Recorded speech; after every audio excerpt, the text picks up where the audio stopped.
Snow Network Studios in Los Angeles, California. It's the return of the Schmoes No Movie Show. Welcome to 2015. Tonight, special guests Eddie Redmayne and Chis Stuckmann. And now, here's your hosts, Tiffany Smith and some guy. What a little son of a bitch. Hello, Schmoville. Welcome 2015. What a tremendous year this is going to be, and there's going to be so much fun stuff. What a way to kick it off. And Mark Ellis is not here. He is out telling the yucks out in North Carolina, telling some funny jokes, I'm sure. 2015, and you still say the yucks. Why would I not? Alicia Malone also is going to be here a little later. Josh McCouga also not going to be here until a little later. We got Mark Bradley. They partied way too hard for New Year's. And the After Hour show, which you were not at. And I am talking to my lovely co-host, not only on this show, but on the Star Wars Far, Far Away show, DC All Access, Fandango, the lovely Tiffany Smith. What's up, Tiff? Hi. I feel like, though, I missed the After Hour show. I did Dr. Drew on call the other night, and we talked to the dipphalic dude who has two fully formed penises. Okay. So that was, if you watched that, then you definitely got some an After Hour show. So, but you dealt with that, but you wouldn't do it for us. I didn't have to talk about. I wasn't talking about anything dealing with me. We asked him questions. Have you ever seen a deformed penis, Tiffany Smith? I was like, I don't believe that you actually have them. Oh.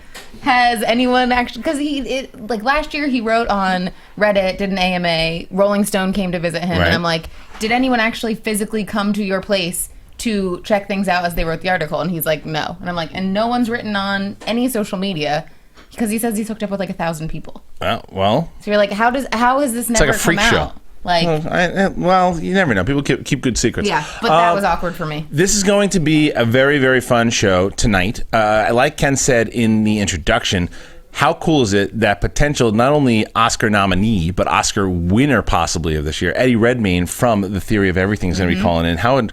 This dude, if you did not see The Theory of Everything, I mean, my God, what a performance. He's kind of every year he's knocking it out with something. I mean, he did My Week with Marilyn, and then last year was Les Mis. Right. And then this year with Theory of Everything, it's like he kind of can't do anything wrong. And then Not yet. Jupiter Ascending coming out. Playing a villain. So we're going to talk to him about that stuff. Then our buddy Chis Stuckmann will be calling in, and we're going to talk to him and us. We'll just have a discussion, and you guys, about some of the movies last year that came out, ones that really stuck with us, ones we liked, why things did well, why things didn't do well, maybe a certain movie that stunk that did do well. It's just a conversation about the movies that we enjoyed last year. You got a whole wide range of things that we liked, then a couple movies that we're looking forward to, and it's going to be, and that's not just movies that we're looking forward to, things on this show. Like I'm looking forward to be able to see if there's another celebrity impression dating game down the line on this show, and some other guests that we might get. So just things that, and I want to talk to you guys as well. The one thing I asked Schmoville tonight is we're not going to open up the phone lines for Schmoville until later on. So just wait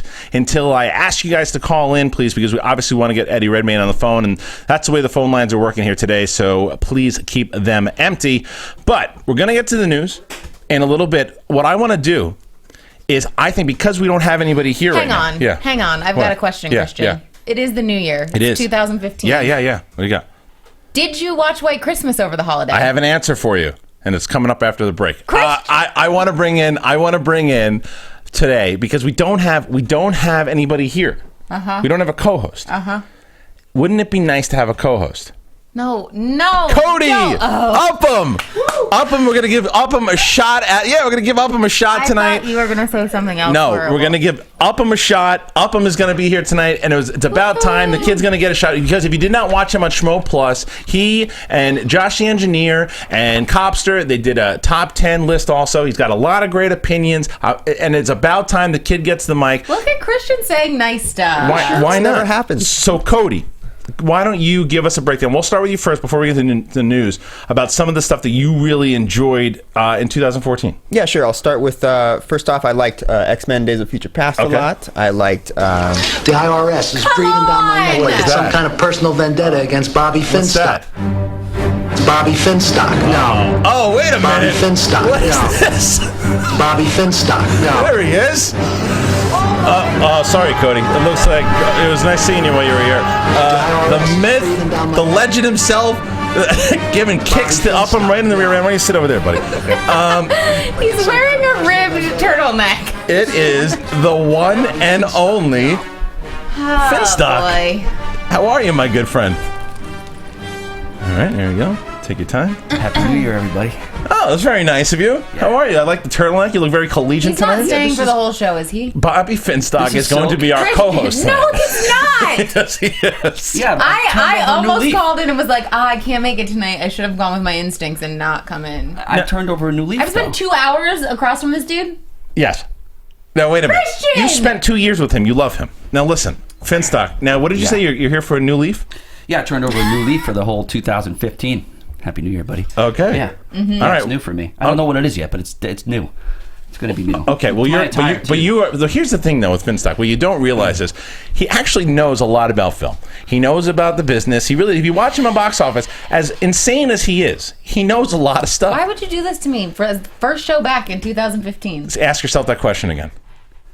Don't you want to start the year off in a nice way? No, that's not what we do on the show. But It could be better than let's really get to the news now with Finstock, our co-host tonight. We have the a good pit time. boss, JTE. Get that music going, brother.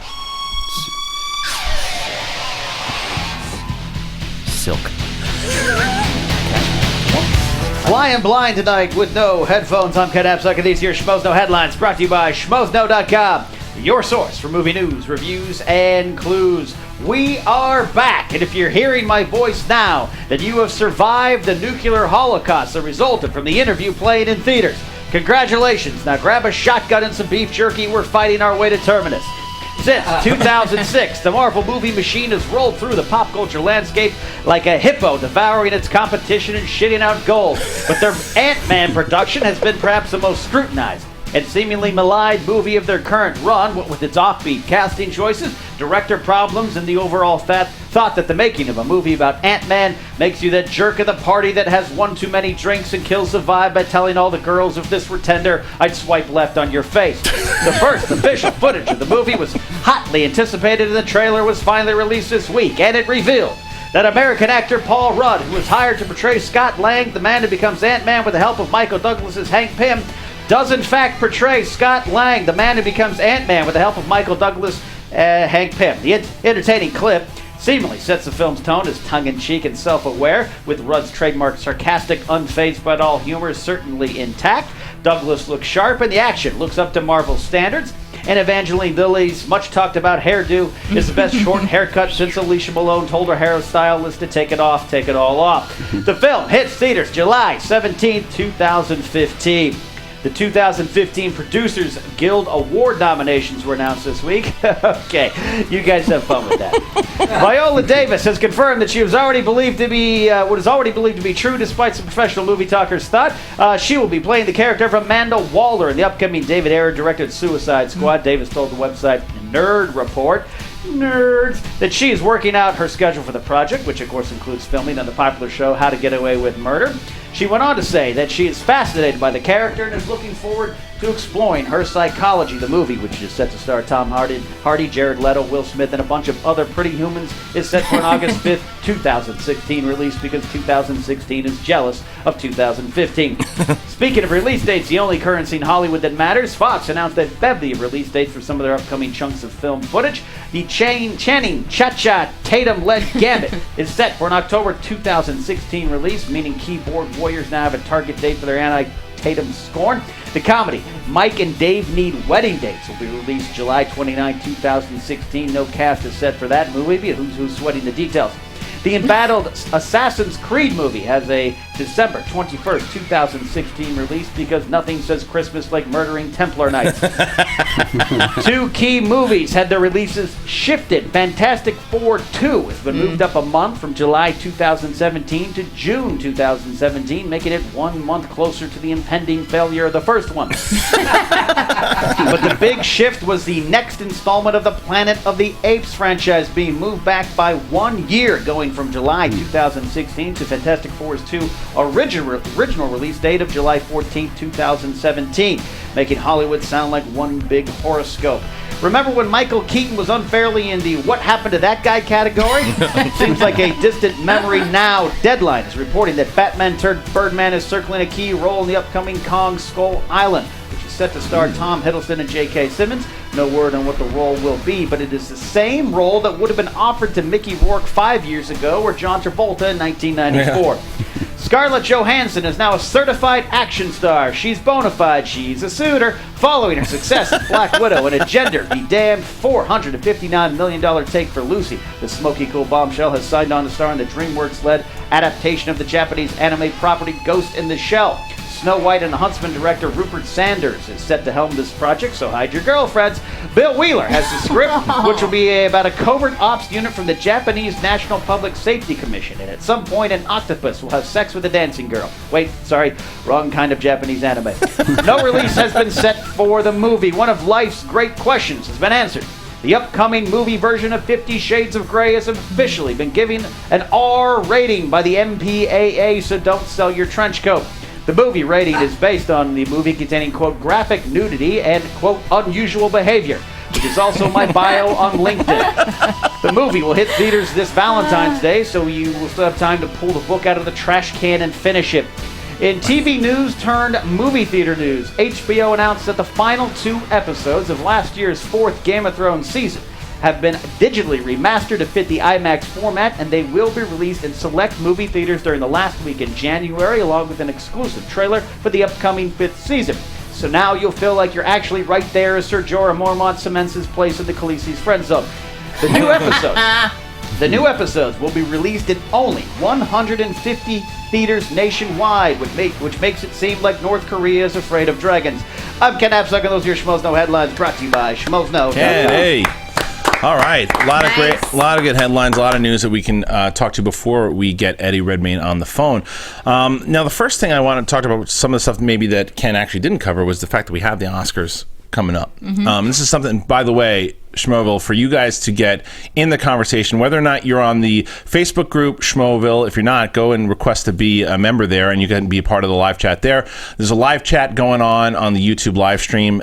And to tweet in questions, make sure you go and hashtag Schmoes Know. This is a question I have for all you guys. Who do you guys at the table as well, too, and Riley, I want to get you in on this. Who is a lock for Best Actor this year? Because that, to me, seems like the category that's the most open. I think there's a couple of different locks. Best Actor, you think that it's up in the air? I mean, winning or nominating? Nominating. Okay. Nominating. I think that there's some...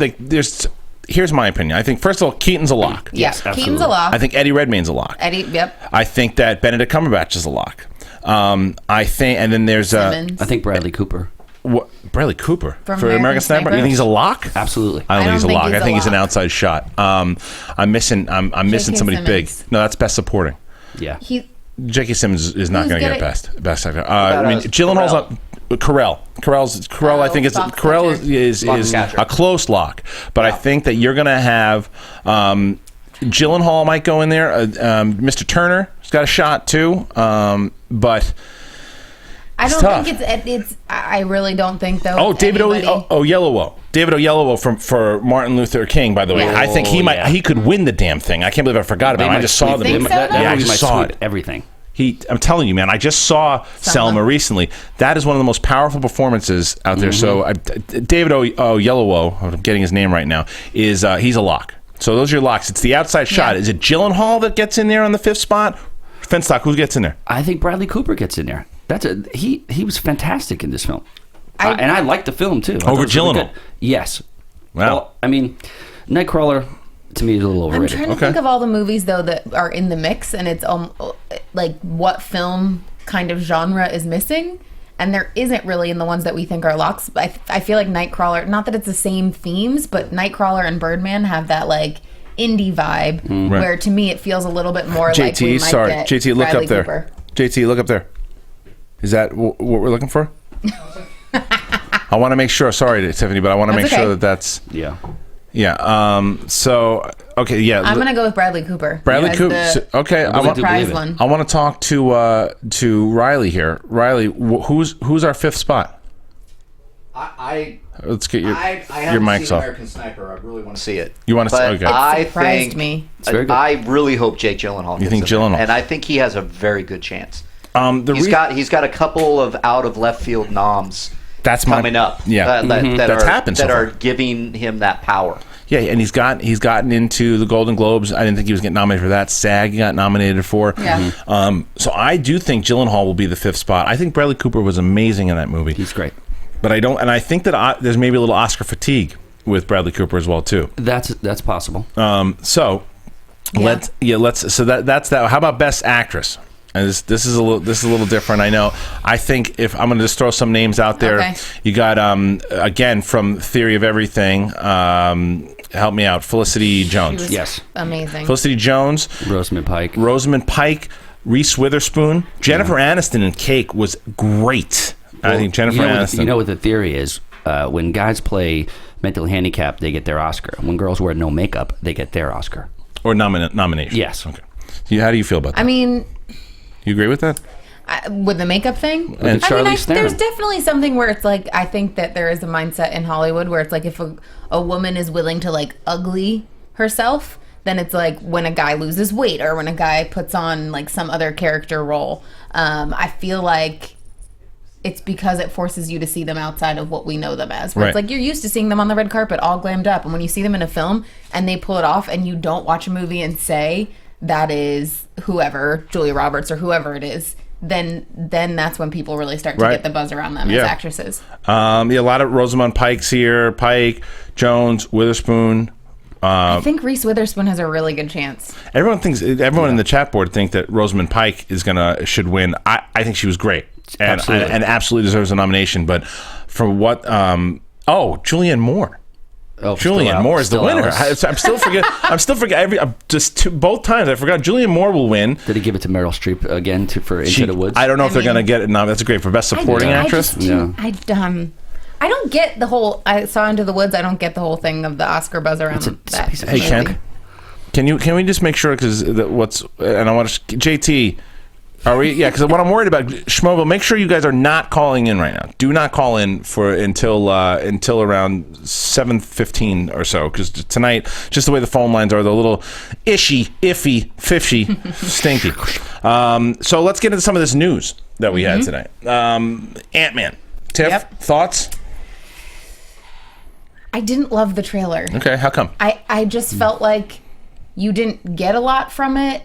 It felt like it was very serious, and then at the last minute they're like, let's throw in this funny line because Paul Rudd's funny. I couldn't help but watch it and think, what would Edgar Wright have done with this? I feel like there was a lot lacking in this. The good side of that is I'm not going to have a lot of expectations going into the movie. I think seeing him actually shrink down was done really well because I was a little bit worried about how that was going to come across. I think it looks good. It looks very slick. It looks very Marvel, but I'm not excited by that trailer. I think there's so many other movies coming out this year that it'll make money, but I agree with Tiffany. I loved the trailer. Yeah. Did you? I loved it. I loved the trailer. I thought that the trailer for me, it was. I think that's the biggest problem is everybody's going, Edgar Wright. Get Edgar Wright the fuck out of your head. Get Edgar Wright out of your head. He's gone. He's gone. Don't worry about what he would have done. I'm not just directing this at you. This is everyone. Everyone that's looking at doing this. Everyone's worried about. I feel like I'm getting in trouble. But it's not you. You represent a lot of people that are looking at what Edgar Wright. He's gone. He's gone. Deal with what you have now. And what you have is a small story. The thing that really got me, it's a heist film. It's not the Avengers. It's not Guardians of the Galaxy. It's a small heist film. And it's going to focus on relationships. It's going to focus on father and son relationships, father and daughter relationships. Yeah. And you got that. And you got the emotional tone. I think this is going to be a surprising movie, and I'm glad people aren't excited about the trailer because it's going to have much more of an impact once the movie comes out. I understand where you're coming from. I definitely hope that that's the case. There was not a moment in this trailer for me that I was like, like, I am so plugged into this, I don't need to see anything else. Right. And I think for some of the other Marvel trailers, it's like you see it and you're like, yes. I understand that, but that's a great point. I get it. Though. I liked how it was pretty vague. I dug it. That. Yes, and that's why Marvel has the ability, as of right now, to do that because they have. Because the only reason that they do, I agree that maybe could have shown a little more and got you a little, like the technology did look great. I think that's going to be a selling point. That's what people are going to be talking about after this movie comes out. I was pumped about seeing him on an insect. I'm not going to lie, that was so cool. And I think you're going to see a lot of that. And remember that it was a teaser, and it doesn't. You are certainly not in the minority here. There are a lot of people that are in the meh. Well, the film might not even be totally done yet. I don't think it is either. There's probably tons of CGI work to go, and they probably just like, hey, let's put something out here and figure it out. Same thing with Star Wars. It wasn't even near done. I totally will say that I think this could be one of the ones where it's like we don't see Ant-Man again after this movie. I don't think so. I think they have big plans for him. I think that he's going to fit in. You think the movie's going to bomb? You think I'm going to lose my bet? I don't know that I think it's going to bomb, but I do think that like when Guardians came out, if that movie hadn't done well, it would have been very easy to say, okay, we don't have to plug them into it. We don't have to plug them into, Avengers, Civil War, all the things going on in the future.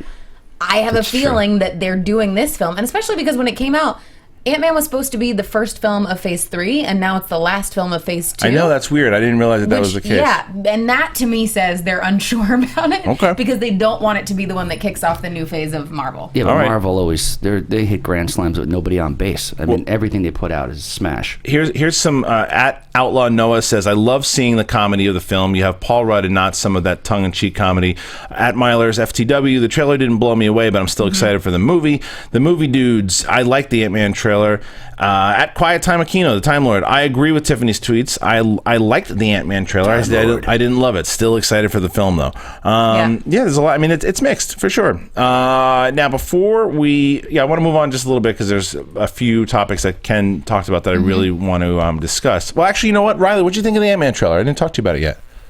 Yeah, I mean, here's the thing. I get Edgar Wright is gone. I had no vision of Edgar Wright in this trailer. I get it's a heist movie. I didn't get the tone. Yeah. The tone was serious, and then Paul Rudd did his funny. Yeah. And it took me out of it a bit. Am I going to see it? Hell yeah. Yeah. Will I think it'll be good? Yes. Right, but the trailer just didn't do it for you. Yeah, fair it enough. was fun. I want to stay with Riley, though, because Riley, about a month and a half back, we were one of the sites that picked up on the report that Viola Davis had indeed looked like she was going to be cast now in Suicide Squad. Awesome. How are you feeling about this? How do you like her being cast? I love her. Yeah. You think she's going to be great. Yeah. Mm-hmm. Oh, my God. Yeah. I mean, I think it's perfect. I'm still in the Oprah camp.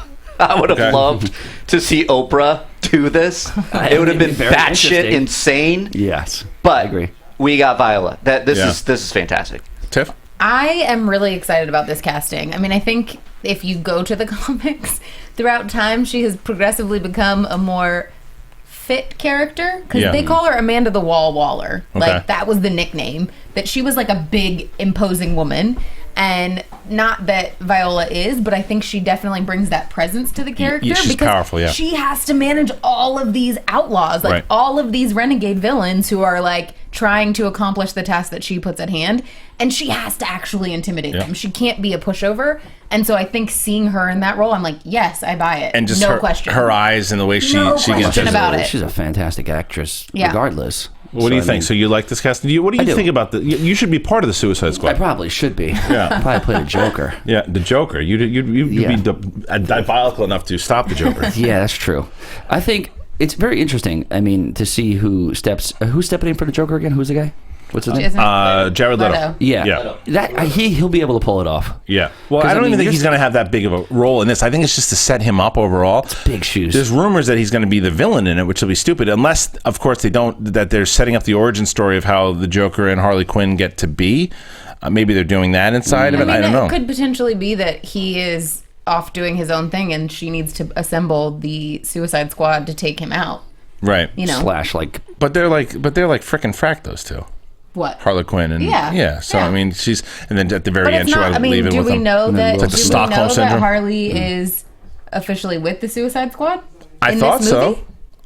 No. I mean, there's different characters in the Suicide Squad, so there's potential that her and Joker are off doing their own thing. Riley, what are you hearing? I've heard two things. That she's already in the squad, and then the one that's more interesting to me is that she's the psychologist, and she's meeting Joker for the first time, and he turns her, and somehow she ends up in the squad. Well, and if you watch the animated series, there was one episode, I can't remember the title of it, but it's one of my favorite ones where it's like Harley actually goes to the side to help Batman, and then Joker convinces her again, and you see that she always has that balance in her head of that she loves him and he's her puddin', but at the same time she knows he's a Looney Tune, but so is she. Well, all right. It's gonna be a very interesting. Yeah, it's gonna. I think so, and I have to say, and I don't know if I've said this since. I don't know if I have, but David Ayer, when we were talking about his movies, that's the only thing I'm sketchy about. Well, listen, the thing with him, what I had said about, and I think I was on this show not too long ago,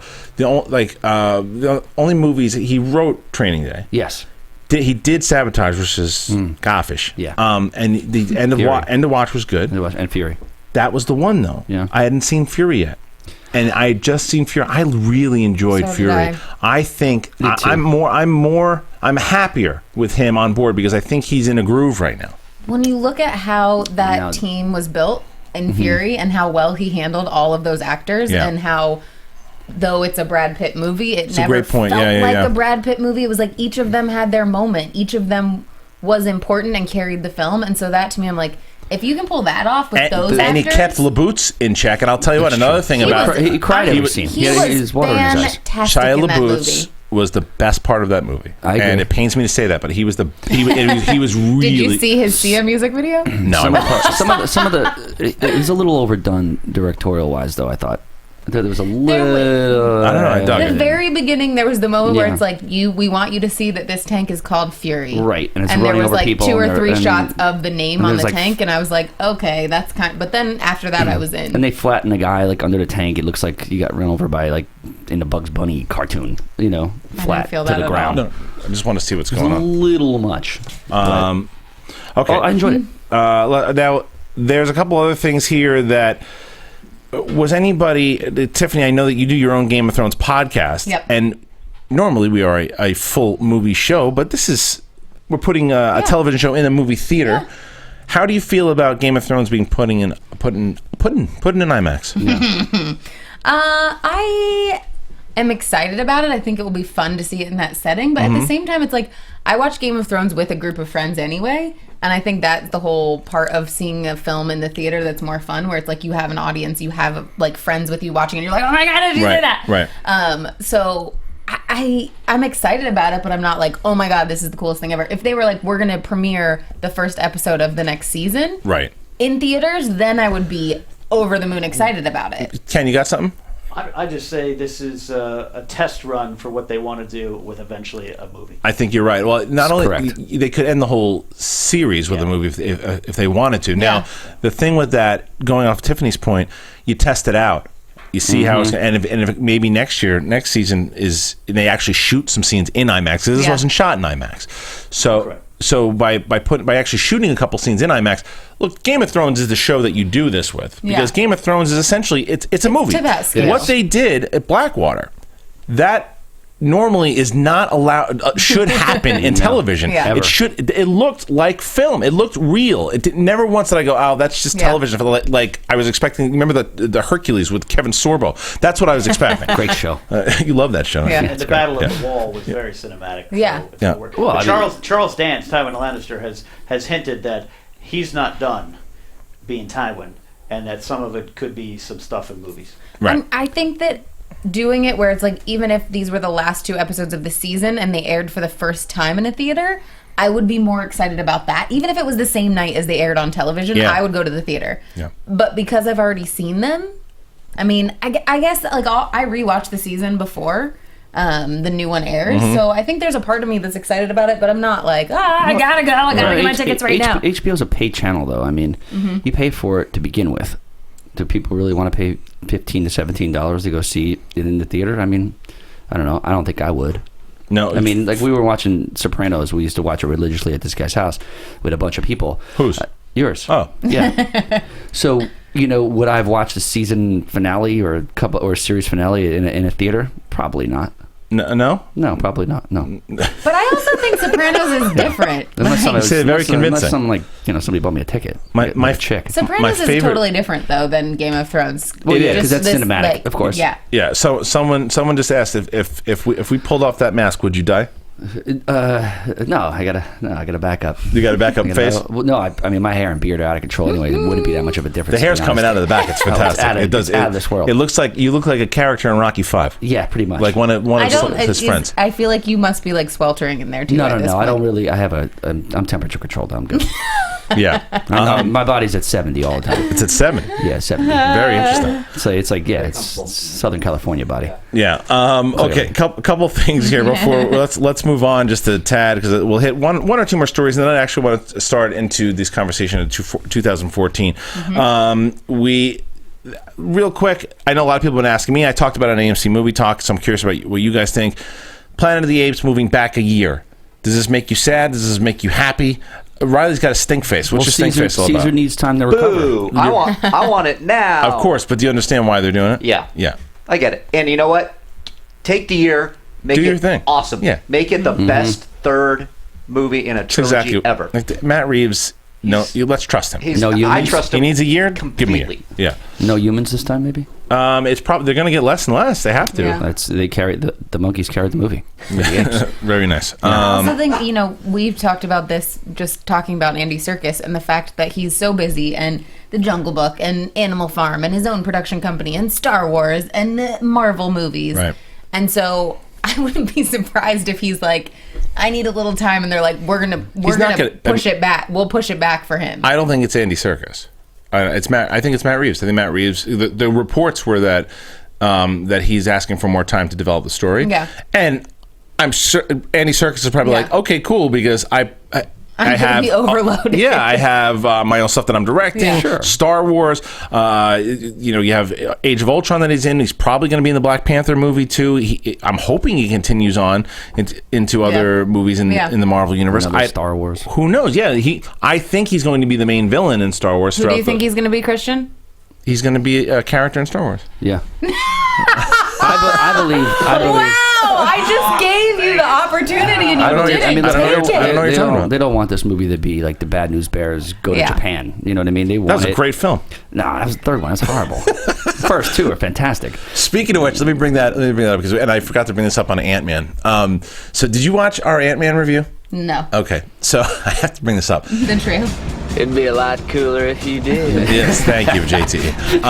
Now, JT, I don't know. Are you able to bring up the Ant-Man review that we did? Are you able to do that? The sound For the tiny one or for the one? I could do the audio. Yeah. Bring up the audio and bring up about 55 seconds into the audio. Tell me when you have that. All right, give me 2 seconds. All right. So there's a reason I want to bring that up, because I did a little Easter egg for the Schmoes. We haven't done that yet, and I wanted to do and I knew it when I edited the thing, by the way, and I said, "Oh, I'm going to do this. I'm going to put this thing in." As I was editing it, and something happens, and if you've watched it, you're like, what the hell was that? And the Schmoville went crazy over it. They didn't know what it was, and I want to play it for everybody if you haven't heard it. Just JT, go to about the 50.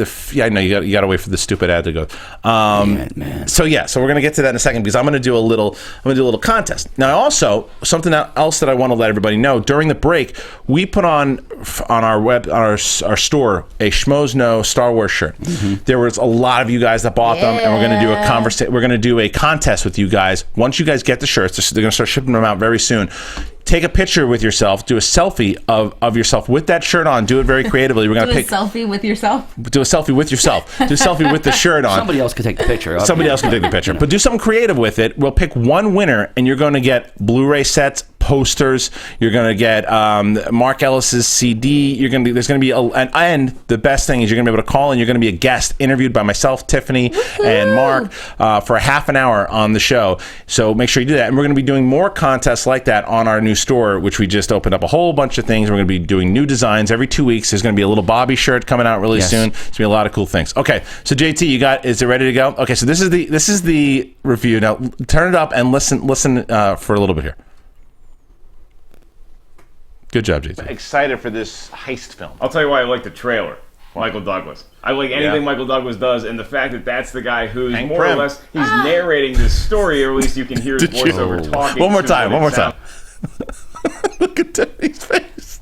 like anything Michael Douglas does, and the fact said that Prim, that's yes. the guy who's Hank more or Prim. less he's narrating this story. Wow. What is the purpose of that? Now, Sounds like now something JT, that click 1984 Appetite for Destruction Now, click on that. Click on. There's a little link right there. You click on that. Now, if you click on the Easter egg, it takes us to our episode 7 screen test footage. And with a little Easter egg, that is Bonnie Somerville doing sex noises in one of the Oh, So if yes. you've never seen episode 7 screen test footage, go and check that out right now if you want to see where the origin of those noises. So there you go. That's what I wanted to let everybody Yeah, know. that's where I said Yeah. Orlando Calrissian was the first Puerto Rican in space. That's right, you did. There's some Yeah. really funny things in there. And So Chewbacca didn't have a penis at all. He never had. that's what one. you said, and Yeah. you said true fact. Yeah, it's true. Yeah. It's true. It's true. On Wikipedia. Yeah. Yeah. Don't worry about classy, Joe Williams. That's what we do on this show, motherfucker. All right, let's move on to some other. Let's move on to some other stuff here. What do we got? We got Scarlett Johansson, Ghost in the Shell. Anybody care? I've not checked out this anime, but I think it's really exciting and awesome that, you know, people are really banking on her. That movie was not great, let's be honest. Like, there was stuff about it that was really cool. She obviously looked beautiful in it and kicked Lucy ass. stinks. But yeah, that's what I'm Stinks, saying. yeah. Horrible. Lucy was not great. Oh, their but skin was better. the fact that I think that so many people went out to see it because of her. Well, Scarlett. Look at her body. That's It's exactly amazing. right. Yeah. She isn't. She's a movie star. She's an action star, and no one thought she was gonna be able to pull off Black Widow. When I remember when. Well, I mean, if I just sometimes want to see a montage of the hair But she's for got- Black Widow throughout the she's- sequence of the movie. she's got one The of first those one because it's faces. red and ringlets. Right, and then it just, right. Well, when she, makes her I so much remember more believable. when the Avengers trailer came out Yeah. and she was in that circle. I'm like, she's the only one out of place, and she certainly is not Yeah. out of place now. No. Yep. She does carry a movie. She sells tickets, and the only thing is it got that face. overkill though? That's the one question. Is it overkill? No. Wait, what's the director's name? Snow White and the Huntsman. The director, Yeah. Who's the- doing the movie? Anyway, Kristen Stewart. not Sanders. No, Oh. the actress. the Sanders. director. Anyway, but I think it's seeing that film and seeing how stunning it looked, and then putting Scarlett Johansson in, who is a good actress. Right. I think that it could be a really awesome film. Putting that team together, and we won't get an awkward rally speech like we did from Kristen Stewart that was Right. not. Nobody's good. really angry when Scarlett Johansson gets put in a film. She has No. she has a face where it says like, hey, she comes up to you with like maybe her cleavage hanging out and be like, hey, can I get $1 million? You're like, yeah, that's it. Like You had it, you would just do it right away. whatever, here. Yeah, it makes sense. Take everything I have. I understand. All right, so that was the news portion of it, and very very soon we're going to be talking to who will soon be Oscar nominated, as I think Eddie Redmayne will get. Are you involved allowed in. to say that to actors? I'm or not going is to that, say like, it. I'm not going to say it until when he's on the phone. Can I wish him a happy birthday? You're going to wish him. It's not his It's birthday. Stephen It's Stephen Hawking. Hawking's Stephen birthday. Hawking. So yeah, he was good in it. Oh, so you think it's his birthday too Yeah, now? but happy birthday. He gets the Yeah. birthday now Yeah, because yeah, yeah. I would rather you not. Okay, I won't. Okay. He was 73. Hawking. It's like, aren't Yeah. you Stephen Hawking? yeah, Yeah, he was. yeah. You are. He really did play. He killed it. Well, yeah, he did. He was listen, incredible. He was amazing in it, and there's so many things that I want to ask him. Only have him for a little bit of time, but I want to ask him to lock into a character as someone as complex as Stephen Hawking, and Yeah. to Then you gotta Well, be and like just ultra if smart. you've seen it, there's that one, they show a montage at one point that's like flashes of different parts of his life in the Right. film. And I just remember, if I just saw that, yeah. seeing how plugged in both of them were to these characters, I got emotional just from that Right. sequence. Well, and what's Great very movie. important, and it's funny though, you go and you watch Imitation Game, which was a great film as well too. Yep. I was looking at all the real life characters and the actors, and for the most part, they got it right. And as great as Keira Knightley was, the woman looked like the real woman looked like a librarian. Yes. Like in the Yeah. not a Keira hot, Knightley's not a a hot stunning- librarian that Scarlett Johansson would get cast as. You know, Yeah. it's like the librarian you remember when you went to school. Of course. But what are you going to do? I understand why the cast. When you look at the casting in this movie, nailed it. And Yes. young Stephen Hawking and what they did with Eddie Redmayne, oh my God, they look exactly alike. And he just he encompassed everything that Hawking was as a young man into his older life. Hawking was supposed to be dead at like 15 or something like that, or whatever it was, right? Not 15. Well, something like When that. They he said was in no. college.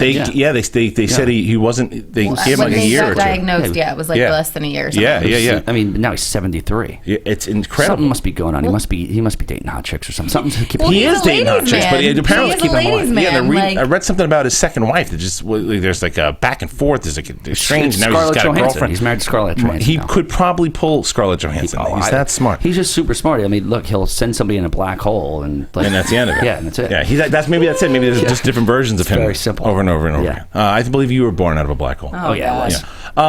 And by the way, if you don't watch Finstock, a lot of people are asking, who's the man in the beard mask? If you're brand new to the show, you can check this character out on Box Office Breakdown on the Popcorn Talk Network on Mondays. He is a weirdo. He is a weirdo. But I'm and Tiffany's ex-boyfriend. Yeah. Not my ex-boyfriend. Ex-husband. Yeah. Not my ex-husband. Not my ex-anything. You guys had a thing. We've never had a thing. A little bit. For like a second. We've never had a thing. We hugged a couple of There's times. pictures that Ken Knapsack put on. By the way, that's a good time to plug this show as well too. On if you are subscribed to, if you're watching this live stream, by the way, on the Schmoes No Podcast channel, we just recently started putting up Ken Knapsack's the Knapsack Files, where he interviewed myself, he interviewed Tiffany, he interviewed Finstock, Riley, the whole crew, in more in-depth interviews. So go there and check it out. It's the Knapsack Files. I put a playlist, and JTE just started a podcast there as well, and it's called Movie Think. What the hell is it called? It's like it's called JTE Movie Thinks. Movie Thinks. Yeah. No, that's exclamation point. I thought it was like the Ron Burgundy JT Movie Thinks.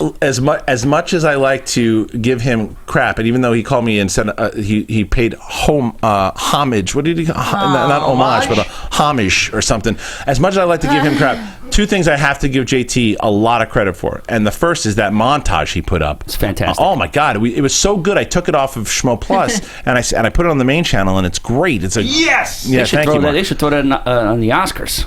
They should. And it was really good. It really was good. Music to it. Forget about it. The JT Movie Think, or whatever the hell it's called, is really it's a good show. It's fun, and the first guest was great. It was himself. Was he just introduced the show. That's all he did. The first guest, he was amazing. The second guest was all right. Ken Knapsack was his first guest, and they talk really about. It's a great premise. He talks about.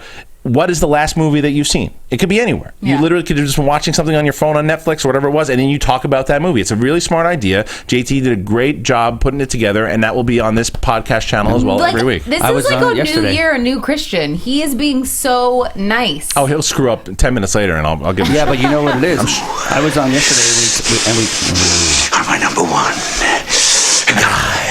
Nice, good Paul. I was on there yesterday, and we did a classic movie, Confessions of a Chinese Bookie. Oh yeah, how'd that go? He had no idea what I was talking No about. idea. Yeah. Right. Okay. Yeah. Well, that makes sense. Wait, so he has no clue, so he just has to talk out of You could say whatever you want. That's it. But you have to. But did you actually see that movie? No. Sure. You should lie. You're lying. Well, I was a bookie for a little while, but not a Chinese one. Were you really a bookie? Yeah, but like a low budget one. Really? Yeah, like a couple of bets here. Did you do all right for yourself? Yeah, I used to hold my grandmother's bets. She was like, "Hey, you can't even collect $25 for the fantasy league from Upham." Well, that's going to happen sooner or later. We'll Cops This Guy one, whenever. That's true. Yeah. What were some of your characters? What were some of you guys? As we get it, we're going to have to halt this conversation, but I'll start it anyway because we have Eddie calling in very soon here. But I'd like to start. About what do you guys think? Here's a question I have for everybody out there, for Schmoville, for you guys.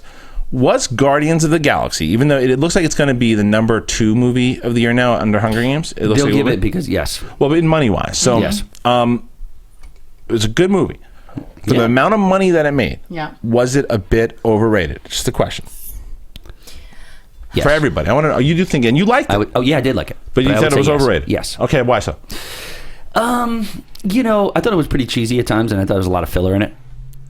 In my opinion, I didn't really buy some of the action scenes, but the dialogue was good. The tongue-in-cheek humor I liked, and it's different from other superhero movies.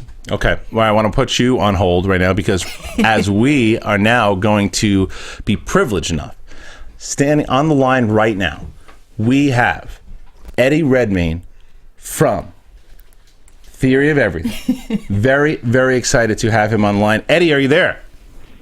Hey, how are you? Eddie, thank you so much for joining us. This is Christian Harloff on Schmoes. No, I'm here with Tiffany Smith. And hello. Cannot thank you. Hey, guys. Oh, dude, thank you so much. I just have to tell you, congratulations on, honestly, one of the best performances I've seen in a very, very long time. Oh, thank you so much. That means a lot. Thank you. Okay, so one of the things I wanted to ask you, now, as I'm watching, I saw the movie again. I watched it twice with my wife the other night, too. And as you're preparing to play Stephen Hawking, and there have been people who have played him before. I mean, Benedict Cumberbatch had just played him recently too.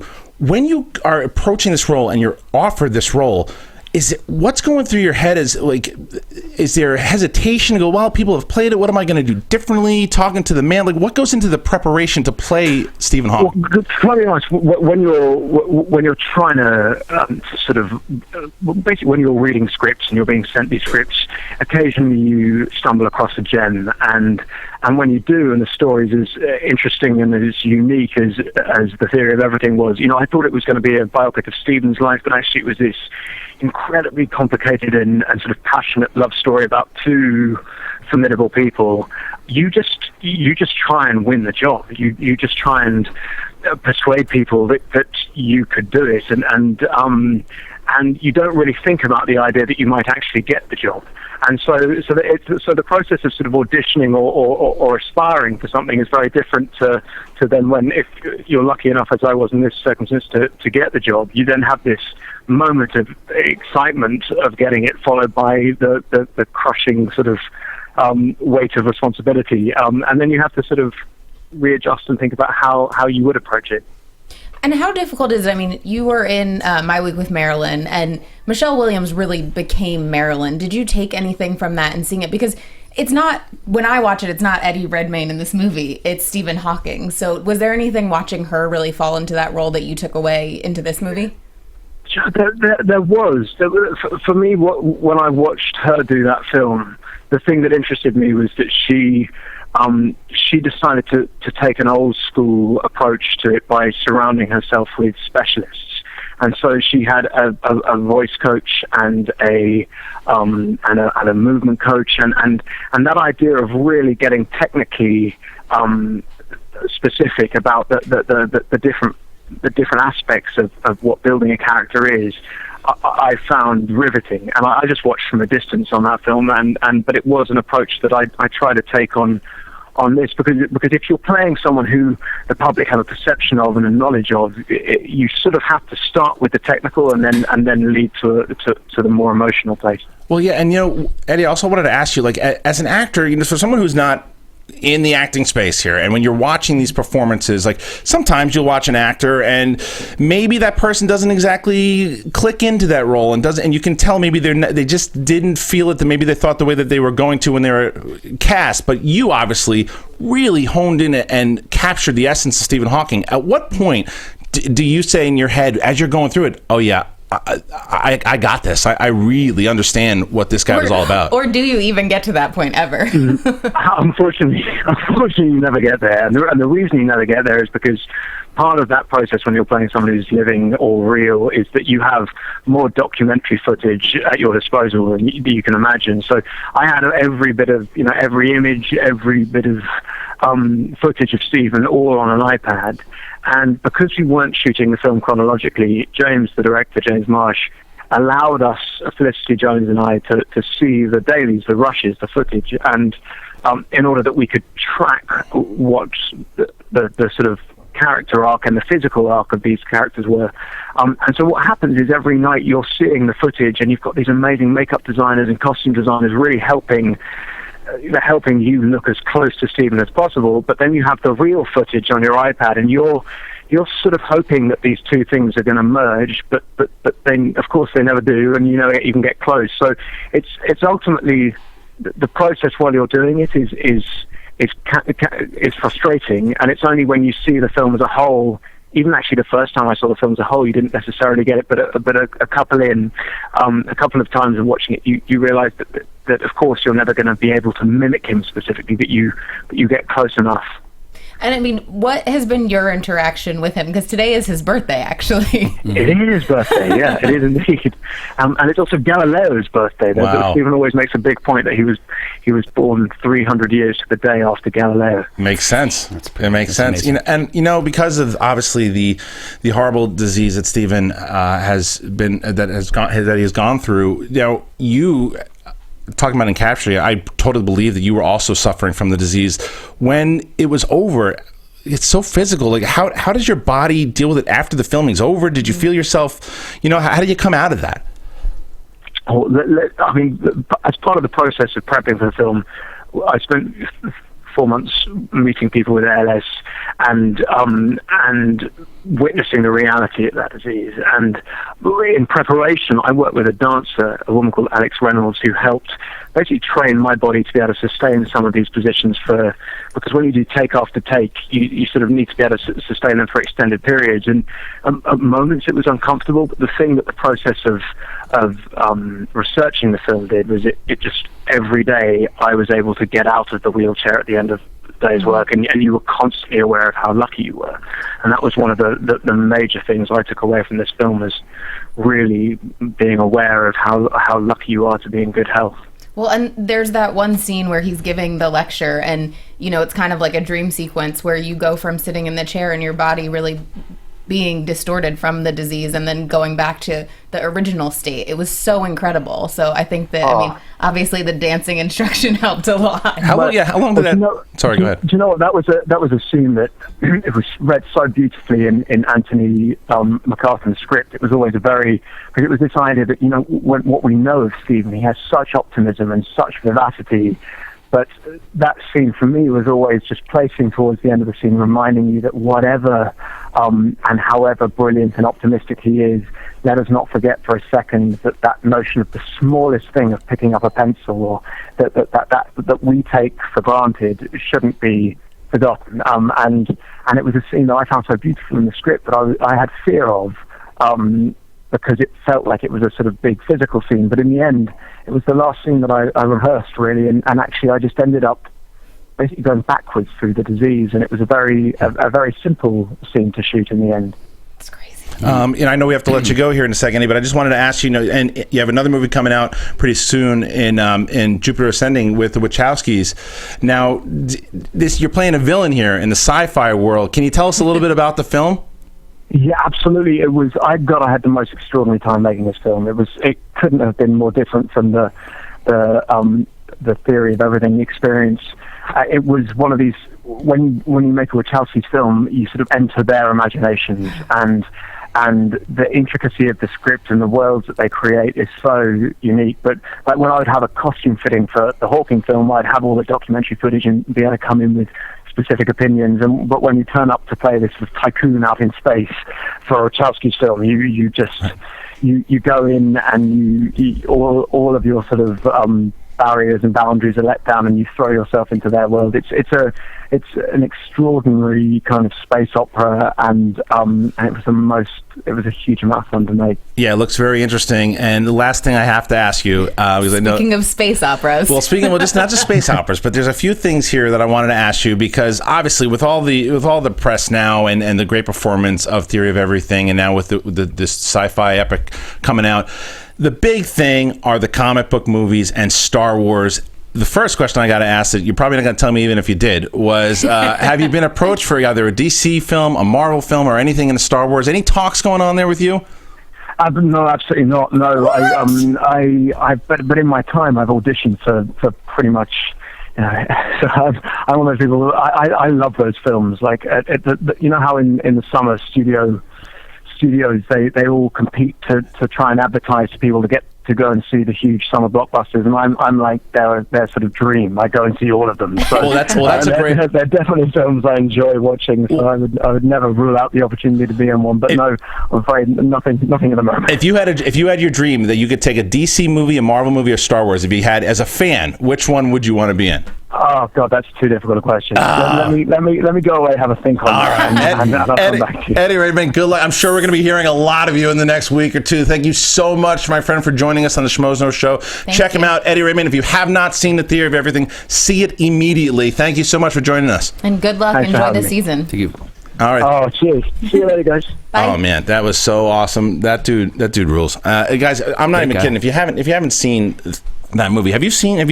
Yeah. Okay. I mean, man, what a performance. One of my favorites. I just always get excited when you ask someone about, quote unquote like genre films like Star Wars or comic book movies, and you could tell his demeanor just changed where he's like, I'm a fan, and I'm like, that is so cool. Summer movies, especially when you see an actor like that who's so like trained, and it's cool. Everybody wants. He said the right thing, and he probably knew. He said very political. Well, Eddie, of course. Very political. Well, he knows. So if he says DC, then tomorrow everybody writes, oh, he wants to be in a DC movie. It was. Well, we can't fool Stephen Hawking, especially if he wins the gold.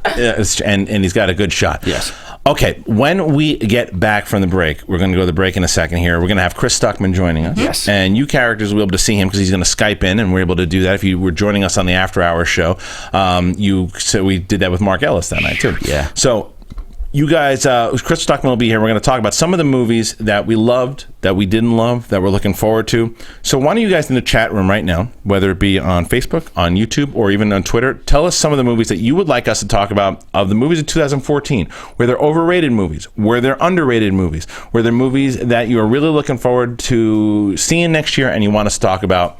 After the break, it is the Schmoes No Movies Show.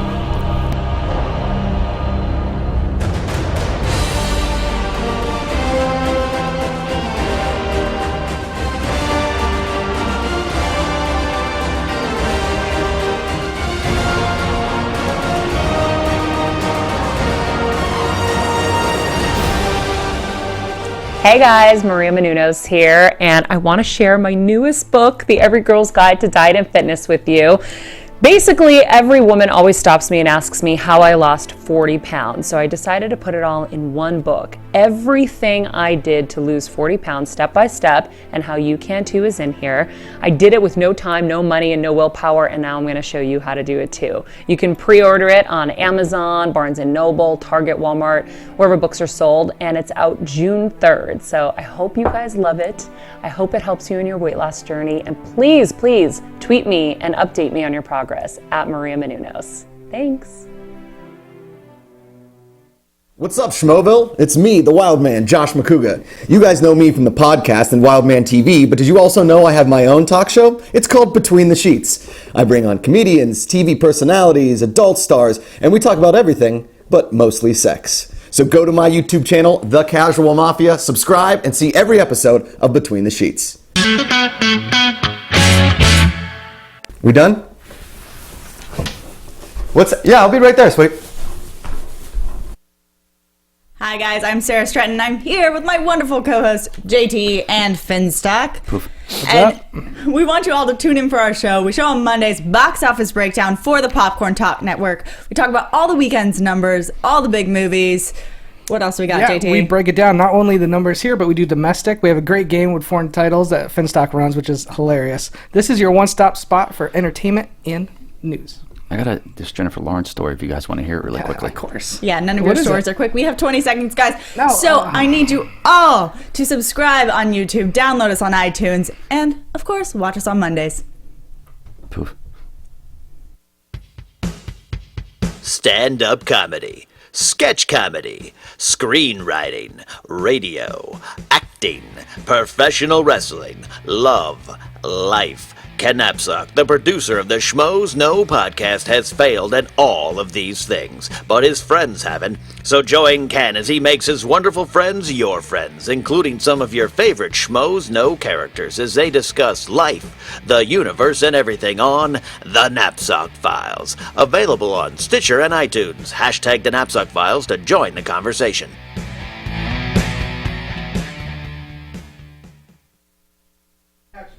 Hello, Profilers!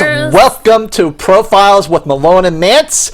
Every week on Profiles, we celebrate and spotlight the greatest filmmakers, actors, and actresses of all time. We count down our 5 favorite films. We have little trivia, quizzes, special guests calling in. Basically, if you are a film geek like us, this is the show you need to be listening to or watching. This is where we get to geek out about movies and have fun and learn something in the process. Make sure you join us every single week with fun trivia. We have special guests calling in. We even sit down with special guests on camera. So make sure you go to iTunes and subscribe to Profiles with Malone and Mance. Rate and review us. That is very important. And you can see these beautiful faces of ours at youtube.com/Popcorn Talk Network. Go Profiles with Malone and Mance. Woohoo!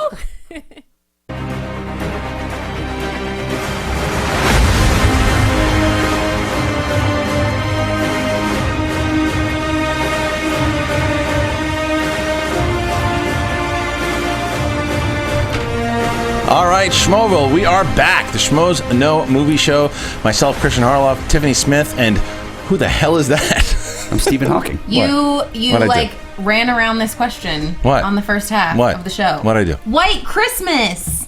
What are you saying to me? Did you watch it? No, I didn't. I missed it. Christian! I haven't. I know I need to watch it. I was going to watch it, but I started watching You Miracle. said the original you were one? Going to. I never saw it. 70s erotic thriller. No, I was going to watch. I started watching Miracle on 34th Street. Because you could only watch one. Yeah, you know, my life is not that easy. Watch White Christmas. This will be 2 years that you've said I'm going to watch it, and then you get married, have a kid, and then we'll talk about White Christmas. Yeah, we'll talk about White Christmas is the biggest selling Christmas song of all time. Watch fucking Doc McStuffins for the last 4 months. What's that? Exactly. Okay. Do we have Mr. Stuckmann on the line? No, he's going to be on in a sec. So we're gonna talk about to Stuckmann about other things. You know, we didn't get your opinion on that Guardians of the Galaxy question. So underrated, not underrated. I have not watched it again since the first time I saw it in the theater. Okay. No, wait, I saw it twice in the theater. Okay. I haven't watched it again since then. There is a part of me that's scared to watch it again because I think I am going to start to see more flaws and it's going to seem a little bit more overrated. Right. I really think that the Gamora wasn't really that developed. Her character wasn't developed that well. I wanted more from that. I think there's a lot more caricature-y stuff that I'll see watching it again. Does that mean I don't enjoy it still? No, I love it. I think it's so great. But yeah, do I think if I watch it 7 times in a row, am I going to start to pick it apart a little bit more? Yeah. Maybe. Oh, let me just say that there's this is the best comment. Luke Beard says Finstock's hair is a disaster. I love it. Yeah, but I'm working on something. Who knows what you're working on? He looks real weird. I want to introduce our next guest. He is a friend of the show. He's been a friend of Schmoeville for a very long time. We've been buddies since even before the first You Reviewers. He'll be with us for the 5th year of the You Reviewers this year. You can make sure you find him at Chis Stuckmann on Twitter. You can make sure you find him on YouTube, Chis Stuckmann. That is YouTube reviewer Chis Stuckmann. What's up, dude? Hey, what's going on? How are you, man? Good to see you, and it's good that the fans now we have this new. You see Stuckmann set up. We haven't been able to do that before on the podcast, so now they can check you out back there. It's kind of cool. Yeah, it's pretty awesome. Oh, and now you got a phone number right in your face. So did you just hang up on him, JT? I'll hate you. No, you didn't. No, okay. All right, so Chris, we were talking before we get into some of the other movies here. We're going to talk about some movies that we really liked, maybe some that we thought were underrated, overrated, things that stunk, things that were awesome, things that we're looking forward to. But the question on the table at the moment was, I don't think anyone denies that Guardians of the Galaxy was a fun film for sure. Mm-hmm. It looks like it's going to be the number 2 movie of 2014 as far as financial. Do you think that it's a bit overrated at all for the amount of money that it made? No. No? And I'll tell you why. Because I feel like they took a risk with that movie because there's no Hulk in it, there's no Captain America in it, there's no Iron Man in it. It's a weird movie. He carries around a Walkman. He has a cross time connection with his mom through a cassette tape that he loves. It's a raccoon. It's a tree. It's a weird thing. And it paid off because they made a good script. I mean, in regards to overrated, I have a pick, but I won't get into that. But I'll get into that later. Oh yeah, we can go. I mean, save that pick, and that'll be the next movie we talk about. But you won't like it though. Okay, you're gonna say apes. But where we go to when we go to as far as Guardians goes, Guardians to me, I agree with Stuckmann. I think that. I liked the movie. I didn't love it, but I understand why it was as loved because it is a movie that could have been horrendous. And I said the raccoon worked so well. It had that thing that Yoda had. He saved it. He was, and we said this before the movie came out. Had Yoda been horrible in Empire, that whole franchise goes down the shitter. Oh yeah, absolutely. But and the same thing goes for Rocket Raccoon. Mm-hmm. And Rocket Raccoon delivered the same way that Yoda did, and different characters obviously, but. Like Chris just said, the space opera tone that no one knew about these characters, Marvel's machine just kept on going. So I understand why it did what it did, and it created new iconic characters. Even that my wife watches the Mindy Project, and they were referencing Guardians of the Galaxy, and I started going, I'm like, wow, you would never assume that it would be such a pop culture reference and everything. And I think when you ask is something overrated, it depends on what you're judging it based off of. Because if I'm trying to say like, was the story like multi-layered and really in-depth? Did I get to know all of the characters really well? No. Right. Did I have an awesome time watching it? Yes. Right. Okay. So now I want to ask Stuckmann something before he goes into his overrated pick. You and I are on the same page with something, because I wanted to give Stuckmann credit and I even did on Twitter. He had wrote something on Facebook that we love doing our reviews. We love doing even our lists and putting together our lists for the top movies, and really, because you have to realize when we put together these lists, everyone that does lists, and when the interns do the lists, you do these lists because it's the movies that you enjoy to watch. It's your top 10, what your numbers, what you really enjoyed the most. Yep. Now, Stuckmann had wrote that one of the reasons that he hates doing these lists sometimes, is that when you get comments like, "What the hell did you have that there for? Oh, your list makes no sense. Fuck off." Yeah, and it's like they don't get it. So can you elaborate a little bit on your post of what you were saying, Chris?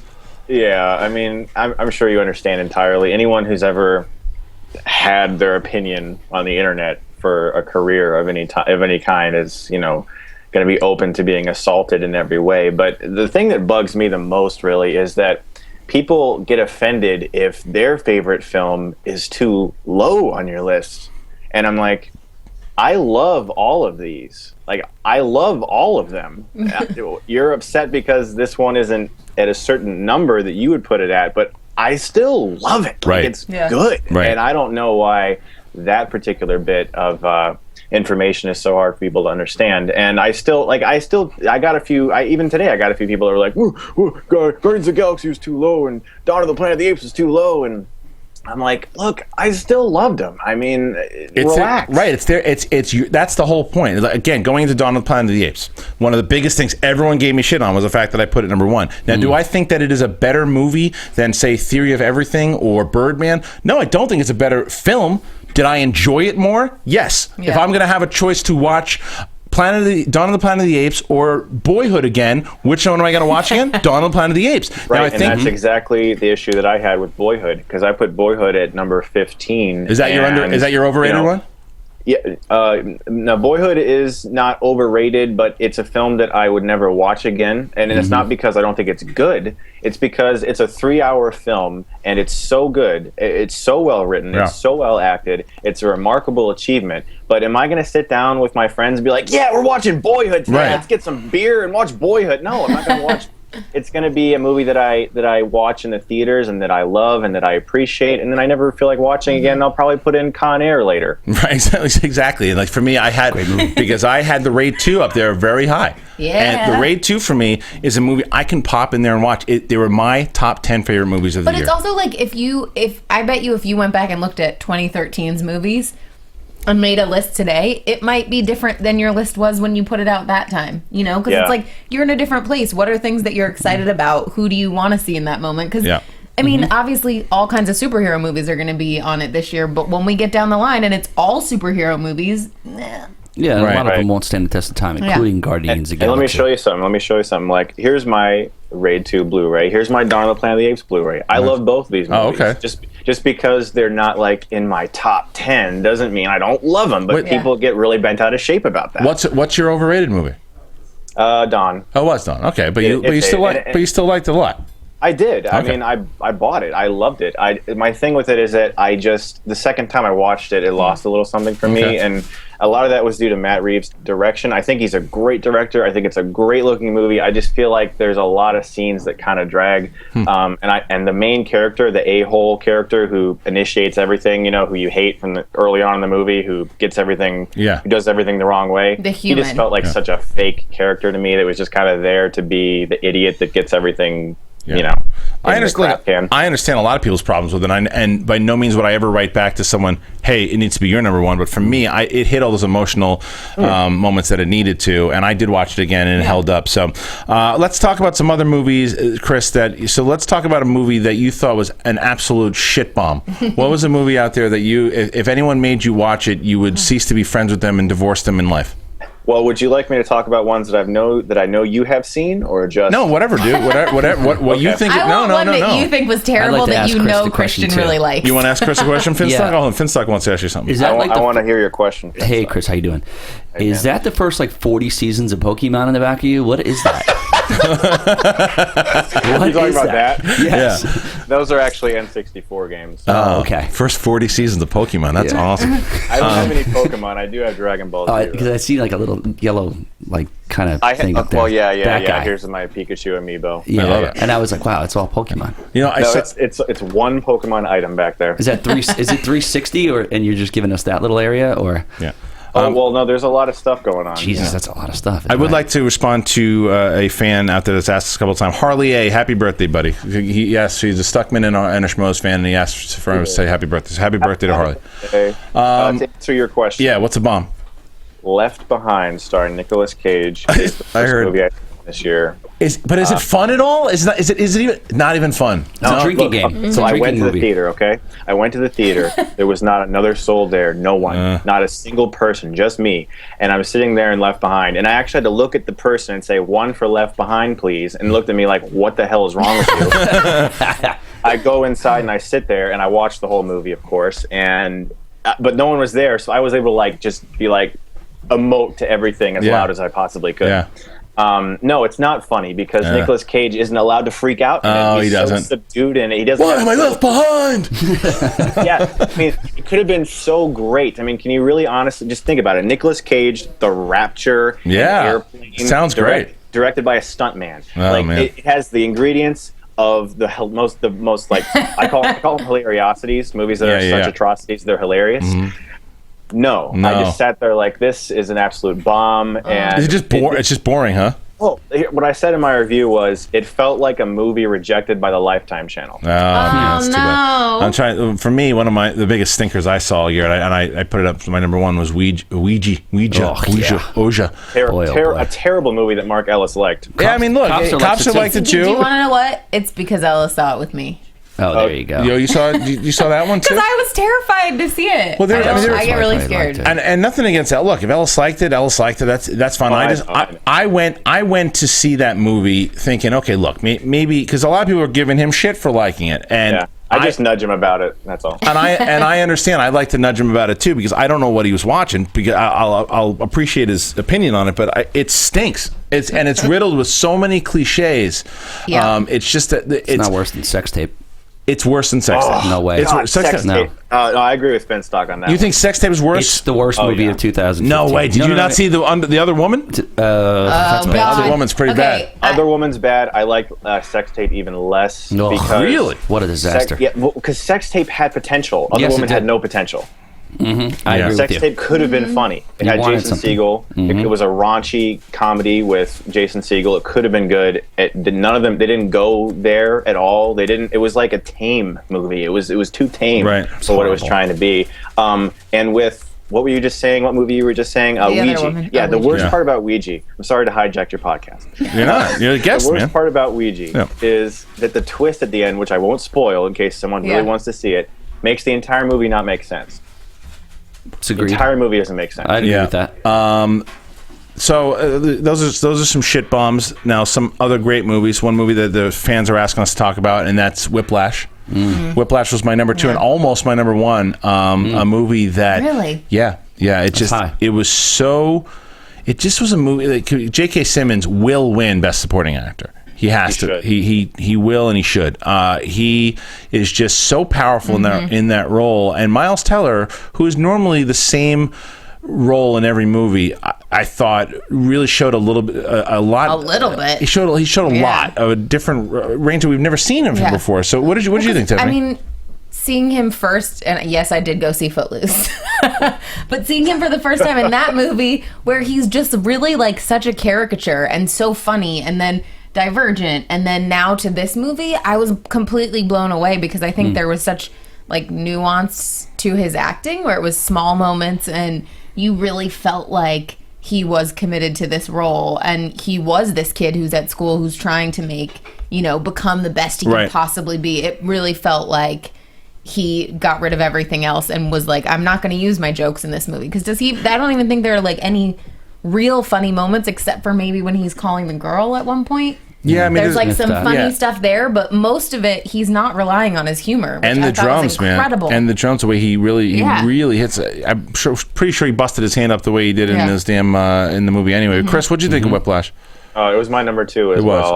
I loved it. I mean, I had a taste of what Miles Teller could do when I saw Spectacular Now. Yeah. He was great in that movie, and that was the first time I ever went, oh, okay, so he's more than Footloose. He's more than 21 and over. He's not just going to be the drunk guy who initiates parties, because that's what he was doing in every movie. And this movie blew me away. I mean, from the direction, the editing, like the scene where he walks into the to Fletcher's music hall for the first time, and you see him become very intimidated by how well prepared everyone is. And as soon as Fletcher walks in, everyone lifts their instruments, and you get like 7 shots within a split second. And the sound design too was fantastic. Right. And Whiplash blew me away, and of course, without spoiling anything, but the last 10 minutes are my favorite ending of the year for sure. Yeah, it really was. Finstock, did you see Whiplash? Yes, I did. And what'd you think? I agree with Chris. It was fantastic. Yeah. It was what I wanted Inside Llewyn Davis to be last year. Right, yeah, and that was, I liked Llewyn Davis, but it wasn't, you didn't love it. Yeah, no. Yeah, what was one of your favorites, though, Finstock? What'd you like? I thought Foxcatcher was fantastic. Oh, really? Yeah. Okay, what was it about That was my favorite ending of the year. Okay, what was it about Foxcatcher? I'm a character piece guy. Okay. I mean, I like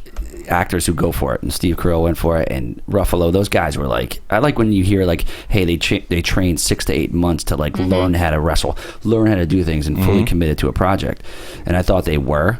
I mean, a lot of people have mixed opinions about this film, but I think it'll be one up for Best Picture for sure, and a couple of nods probably for Carell Best, and I would even say Mark Ruffalo supporting at this point. Ruffalo supporting, I think, is a good possibility. I know it was definitely Channing Tatum's best work so far, but I don't think he'll be nominated for it. But I liked Foxcatcher. I thought that the performances were very powerful. The movie itself, it was a bit slow. It's not everybody's type of movie. It's like having, sexual relations with like an amputee. Well, I don't know about that. All right. Some What people's are cup you of tea. saying? Okay. Is that too much? Well, no, it's fine. Tiffany, so what did you think about Sex with Finstock? No, sorry, that's not what I meant. What did you think about? I don't know what's happening here. Sorry, he's possessing my mind. He's like he's a Sith Lord. What did you think about Foxcatcher? I have actually not seen it yet. You have not? Okay. No, I haven't seen it yet. But I think there's something to be said where it's like these actors that you have such a connection to and know what they're used to doing, that taking this movie and seeing these actors who are kind of going out of their normal genres, that excites me about the movie. And I think that it's not like Channing Tatum. Yeah, it may not be, Oscar nom worthy, but for him seeing his career, it's like, holy moly, this guy has done some incredible things. It was an absolute change in his career for sure. Yeah, a great choice. Yeah, Chris, what'd you think of the movie? I'm with you, Christian. I liked it. I think it's a good movie. I do. The performances are out of this world. However, I actually was more impressed with Channing Tatum than anyone else in the movie, and a lot of that is due to the fact that he had a little bit of prosthetics, his ears, and I believe his nose too. Yeah. And but Carell looks like my friend Dante.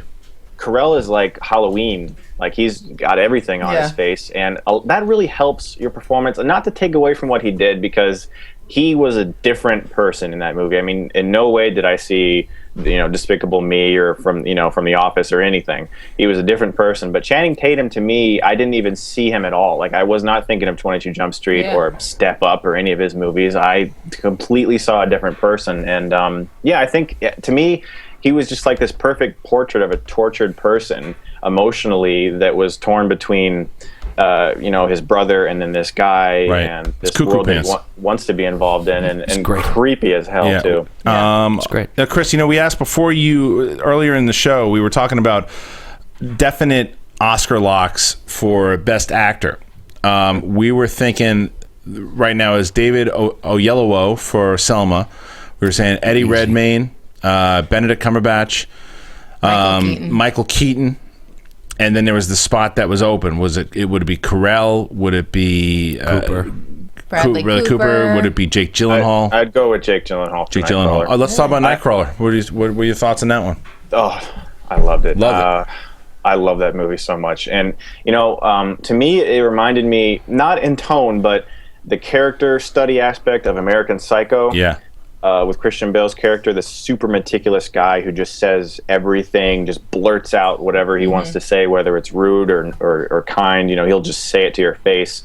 And that scene where he's talking to Rene Russo and he's like, I'm not done. This is what you're going to do for me. You're going to do all these things, and then I want to do it this way. And when I say I want these things, that means I want them. Not like last time when you didn't do what I wanted. And it was like, oh my gosh, like it just like all this stuff just blew up, and the dialogue was so great.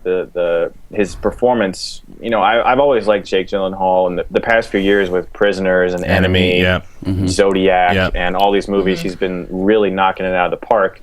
And with this movie, I didn't see him. No, you're right. That's my best compliment I can give an actor, especially one who's that recognizable. He transformed. He really did, and you could tell. And the character was supposed to be lost in the eyes. And when you looked, like you just said, Chris, you don't see Jake Gyllenhaal. You see this sociopath. Especially in that scene you were saying, Chris. That's his Oscar scene. Yeah. It's like a 5-minute dialogue piece, and there's like no cuts. And it's sick. Yeah. And there's this amazing part towards the end where, and again, without spoilers, where he feels his partner kind of denies a request. And then Gyllenhaal gets like this glazed over look for like a second. And you're like, he's planning something. And if you saw the movie, you know what goes on. But that subtle look he gave his partner when he denied that one little request was just like flawless. It just blew my mind. It was so good. Yeah, it was really good. Let's switch it from movies that we liked, movies we didn't. How about some that we're looking forward to? Obviously, everyone's going to say Star Wars, so let's not talk about Star Wars. But Chris, if you can take away Star Wars and Ultron, what movies are you really looking forward to coming out this year? Well, there's a small film, I believe, coming out in April called It Follows. Have you heard of that? No, I'm not sure. Who's in that one? No one. It's an independent horror film, and it's gotten like rave reviews from every festival it's been in. And the synopsis is basically a sexually transmitted disease is able to follow you around. Finstock, look out. Yeah, Finstock, watch out, man. Well, I'm immune to everything. All right. What do you mean is able to follow one of those, you around? I watched the trailer for it, and it looked great. And it's really odd, and it just feels really creepy. And it seemed like it touched into those really primal fears that like the really good horror movies touch into, which is like a realistic thing that could happen, like a STD. I haven't heard of this movie, but it sounds like something that they're going to start showing in schools in health class to be like, don't get STDs, this will happen. Yeah, right. It sounds like my movie. It sounds like the movie I want to do, Badonkadonk, where the woman destroys everybody with her ass. It's pretty amazing. Who would you have star in that one? Probably who knows? Kim Kardashian, maybe. Kim Kardashian. That makes sense. But the thing is, it's a very interesting flick. She's ridiculed as a child for how big her ass is, and then she sits on people, and then there's like real detectives, and they it's a satire-y thing, but I think it could be like very teethy. All right, take it easy. What's the there's that movie that Gavin Hood, who directed Miracle and Warrior, and it's the one with Jane Got a Gun, I believe, right? Is that what it's called? Yeah. It's been through so many. It's been through a lot. Yeah. Now that's a movie I'm very curious about because of Gavin Hood. Now Gavin Hood, Warrior to me is a criminally underrated film. I think it is a really, really great movie, and it's as well as Miracle. He's just a really good director. And he came on a little late. He overtook it, and I think that he's another guy that we were talking about before, Matt Reeves, taking some time. It is a movie. It is a movie to me that it piques my interest because it's a Western and whatnot. So, Chris, are you looking forward to that one? And all of you? I mean, what do you know about it? No, not at all. Really? What, do you not like Gavin Hood? Nothing about it. Do you not like Gavin Hood, or do you not like Warrior? No, I just don't know anything. Oh, okay. I just don't. Oh my gosh, I have Warrior right next to me right here. Okay. It's a great movie.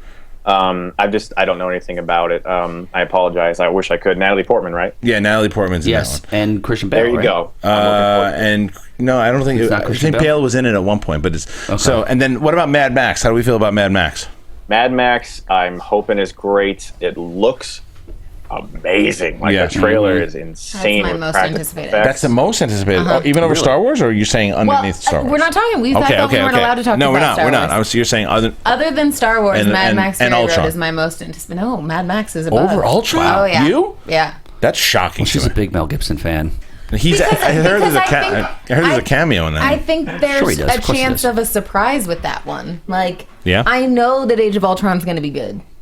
Well, So- George Miller is back. So Which to is have awesome, by the way. it's awesome, and it's a continuation. He's not trying to overdo it. I think he But- obviously. What's that? When you watch the trailer, you're like, Yeah. all of the action that happens in it, say one of your favorite people ever, Michael Bay. When he does it, you get Oof. lost and you're like, I don't know what's happening. Right. But the trailer, you're like, there are incredible things happening and I can follow all of it. Right. No, you're right. You are absolutely in. You're in that world that George Miller paints. Yeah. So A lot of beautiful wide shots in that trailer. What I am worried about, though, the one thing that worries me is that the trailers don't really hint anything of story, and you barely get to see Tom Hardy act at all, which does frighten me for some reason, because Tom Hardy is a great actor. I don't think he's the lead, though. I really think Charlize Yeah. Theron is going to want to be in the lead of this film. I don't think so. It's called Mad Max. I'll place you a bet. I'll place a bet that it. I don't wait, think Stuckmann, so. let's go on the air right now. I will Okay. place you a bet that the focus All right. of the movie is on. Obviously, Mad Max has a big part, but Charlize Theron, the story's going to be about her. I will bet you. What do you want to bet on it? So you're When's the next time you're in LA? I'm about to come back this summer, actually. Okay, I'll make you pay for another sushi dinner. How about that one? Well, Stuckmann, he might be right. Well, you made me do that last time. That's the whole point. Tina Turner owned Thunderdome. I mean, that was her movie. Yeah. I'm telling you, Charlize Theron. I kind of wonder if we're going to get two stories. Like if we're going to follow them a little bit separately. Well, I might and have together. inside information. So. Christian. Yes. Sympathy What- of what- the movie. could I- She'll be the sympathetic character. But I Mad want to Max ask will be the Stuckmann if he. Finstock wants to ask you something about Between the Sheets. Are you? No, it's not. Are you looking forward to Point Break? Oh, good question. Good question. I love the original Point Break Mm-hmm. to the point where, see, I'm a big 90s action fan and 80s action fan. I love all those movies. The cheesier, the better. I would love if someone made a respectable Point Break remake, but I don't see the point of one. Mhm. So, no. But what about? It's going to be a hell of a lot. The budget's heavier. That they're shooting in like 9 different countries. I mean, it's not going to be just, hey, they're in Venice hanging out robbing banks. I mean, it's going to be really, really high profile. Well, I mean, I would love if it was good, but I don't. It's one of those things where I don't see the point of it. You know, Right. it's like true. look at the RoboCop movie that came out last year. Like, was it terrible? No, it was okay, but what did it add to anything? You know, like what did Right. it do true. for Right. anything? You know, it's like, okay, so we had an okay RoboCop movie. What if we get an okay Point Break movie? We're still gonna want to watch Keanu Reeves and Patrick Swayze skydive. That's what we want to I'll see. guarantee you that movie's going to be on mine and yours top 10 shit boxes of 2015. It's quite possible. It's going to be horrible. And there's one more that I'm really excited about What's for that? this year. Kingsman. Oh, Secret Kingsman! Service. I am super excited for that movie, and a lot of buzz already around it. So excited for Yeah. this one. I think it's one of those things where it's like Mark Millar gets it, where he writes a Vaughn, comic Matthew Vaughn, yeah. together. Yeah. They worked on this together. They know what the end goal is. We're Yeah. going to write this comic, turn it into a movie, and then going after Colin Firth and knowing that they could get him to this place. Because I remember talking to him at Comic-Con, and he was like, I'm not an action star. Like, they came up to him and were like, can you do this? And he's like, I mean, I'm not James Bond either, Right. but I've only heard incredible things about this movie. Pretty interesting. So, Chris, And the comic's fantastic, so check it out if you haven't. I know you're heading out to go see one of your. Actually, I am now free. Oh, you are. You're not going to see your most anticipated movie of the year, Taken 3. Seeing it, I'm seeing it tomorrow. Me too. I'm now free. You don't have to worry about the. Oh, okay. So good to know then. So let's talk about. So what was your overall number one movie? Can you tell everybody? Yeah, Birdman. It was Birdman. Okay, so now that's very interesting too. Now, it's funny how that movie, Birdman, was another movie that really hit with a lot of audiences, but it seems like, and for most people that I've talked to, like my wife went and saw it not in the business or not even in our space, or really a big movie fanatic like we are, and didn't love it. I've talked to other people who have not really don't understand the movie industry or the business itself and didn't love it. But people who are really into the movie space and really into films, really praise it and anything theatrical for what it does. The play on independent film and blockbuster, I thought it was brilliant. I think that dude probably has a great shot of winning Best Director and Keaton winning Best Actor. It could be the first technical superhero movie to win Best Picture, if you want to call it a superhero movie. Right. Well, Chris, why don't you give us a breakdown of what did you love about it? For me, Birdman was a movie that from scene one, I was just glued. You know, like a lot of movies sometimes, even ones that were on my top 10 list, there were at least a couple scenes where I was like, okay, let's get going here. I didn't feel that in Birdman. There wasn't a single scene where I felt like, well, what time is it? Is it almost over? I wanted it to continue. I wanted more of Birdman. And a lot of it was due to the fact that it felt like an experience. And that's what I said in my review, was it was the only movie I saw last year that truly felt like one of those experiences where you are just like, what? Like, this is a movie that is just hitting all the right notes for me, performance-wise, script-wise, directing-wise. It's brilliant. It really is, and from that the gimmick of the what looks to be one shot really fit well. It's a movie that if you are a film fan for sure, I think you'll love it. But a movie that I wanted to bring up as well that I did not see, that actually last time Stuckmann was in town and we had just done movie talk together, he and I went to see The Equalizer together, and we were going to go to try to check out The Guest. Did you wind up seeing The Guest that night? Or did you see it when you got home? I saw The Guest, and it came out on Blu-ray on Tuesday, and I picked it up Monday at midnight. That's how much I loved it. Okay, see, I have not seen that one yet, and I was bummed because the week after you left, I went to go see it, and it was out of theaters already. So I was like, shit, I still have not seen that one. But JTE, get on the mic for a second, because you are the one. JTE, a lot of times we are on the same page with films. He knows a lot. Dude, but it's not even knowing a lot. It's like Kind Christian 2015. Yeah, well, I told somebody in the chat room to go fuck themselves. I cooked JT raviolis at the house the other day. Yeah, well, so let's ask JT real quick about The Guest. What did you like about this, you little weasel? It's not going to win any Oscars, obviously, but if you're talking about like experiences in films where I had the most fun, it reminded me like when I first saw Kick-Ass. I saw that movie twice one weekend because I just had so much fun as a theater-going experience. Like the crowd was all into it. Really? And I felt the same when I saw The Guest. Like I'm high-fiving complete strangers next to me. I'm like, this is awesome. It was great. That's pretty okay. It's great. I am excited to see it because I heard it's not really a horror film. It's like almost like a mix on, like JT said, like an action film. Yeah. And then you watch the as much as you, Tiffany, I'm gonna say something nice again.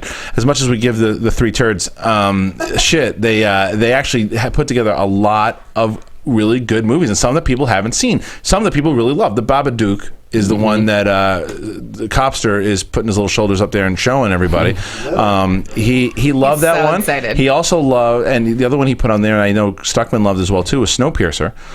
Good. Snowpiercer 2013, though, right? Snowpiercer, well, it was released in... Well, it was out abroad. It came out in a film festival, not really released in theaters 2014. So it does count as a 2014 release. Correct. So Snowpiercer was one. You talk about another one based off a comic. Tiffany, did you love Snowpiercer? I loved Snowpiercer, and I saw Begin Again and then Snowpiercer like right around the same time. And I just remember being like, both of these actors are ones that you know them so well from the big movies that they're doing, but they pull off these smaller kind of indie vibed films so well that, like, I mean, Chris Evans, Captain America happened, no one's really heard anything. Mark Ruffalo's doing whatever he's doing, Foxcatcher, but he's quiet, and that's something that I think is so speaks to their acting talent. And Ruffalo did that a couple times with Begin Again and Thank You for Sharing, even though that was last year. But they both have. That's a great point, though. Another movie I know you loved was Nymphomaniac Volumes 1 and 2, right? Yes. Let's talk about Snowpiercer more. Yeah, I really liked the comic. You should check it out. Also, the movie feels like a video game if you enjoy video games. If you want to see Tiffany watching some of Nymphomaniac, go on, I believe it's on Schmo Plus. I don't know, just type in Tiffany Smith watches Nymphomaniac Volume 7,000 views, and I was 6,999. Now, Stuckmann, give us your thoughts a little bit on Snowpiercer. Snowpiercer was a movie that was so foreign. You know, it just felt so foreign. It's directed by a Korean man, and even though I was watching it in America, I felt like I was watching a foreign film with the English language. And I thought it was a beautiful looking movie, and also Marco Beltrami's score is like euphoric. It is so good. Yeah. Really great. What am I, Elmer Fudd? Really great emotional twist kind of stuff going on near the end that made me realize there was an emotional undercurrent to the film the entire time from scene one, and I didn't even realize it. And I loved Snowpiercer. Yeah. But can I bring something up? Totally. Yeah. Go ahead. I beg you, watch Babadook. Yeah, that's what I hear. It's funny though. It's funny when you say that because a lot of people were raving about it, and I know that JTE was raving about it. Even though the one movie that JT and I were on the total opposite pages was The Interview. He's talking about that it's a Caddyshack. But I was he talked about the Babadook and said how much he loved that one, and so did Copster. And then Ellis saw it, and Ellis said it was He said it was good. And then Schnepp. Then I saw Schnepp said the same thing. Like he thought it was fine too. So I'm very curious about it because I want to see it. What do you love about it?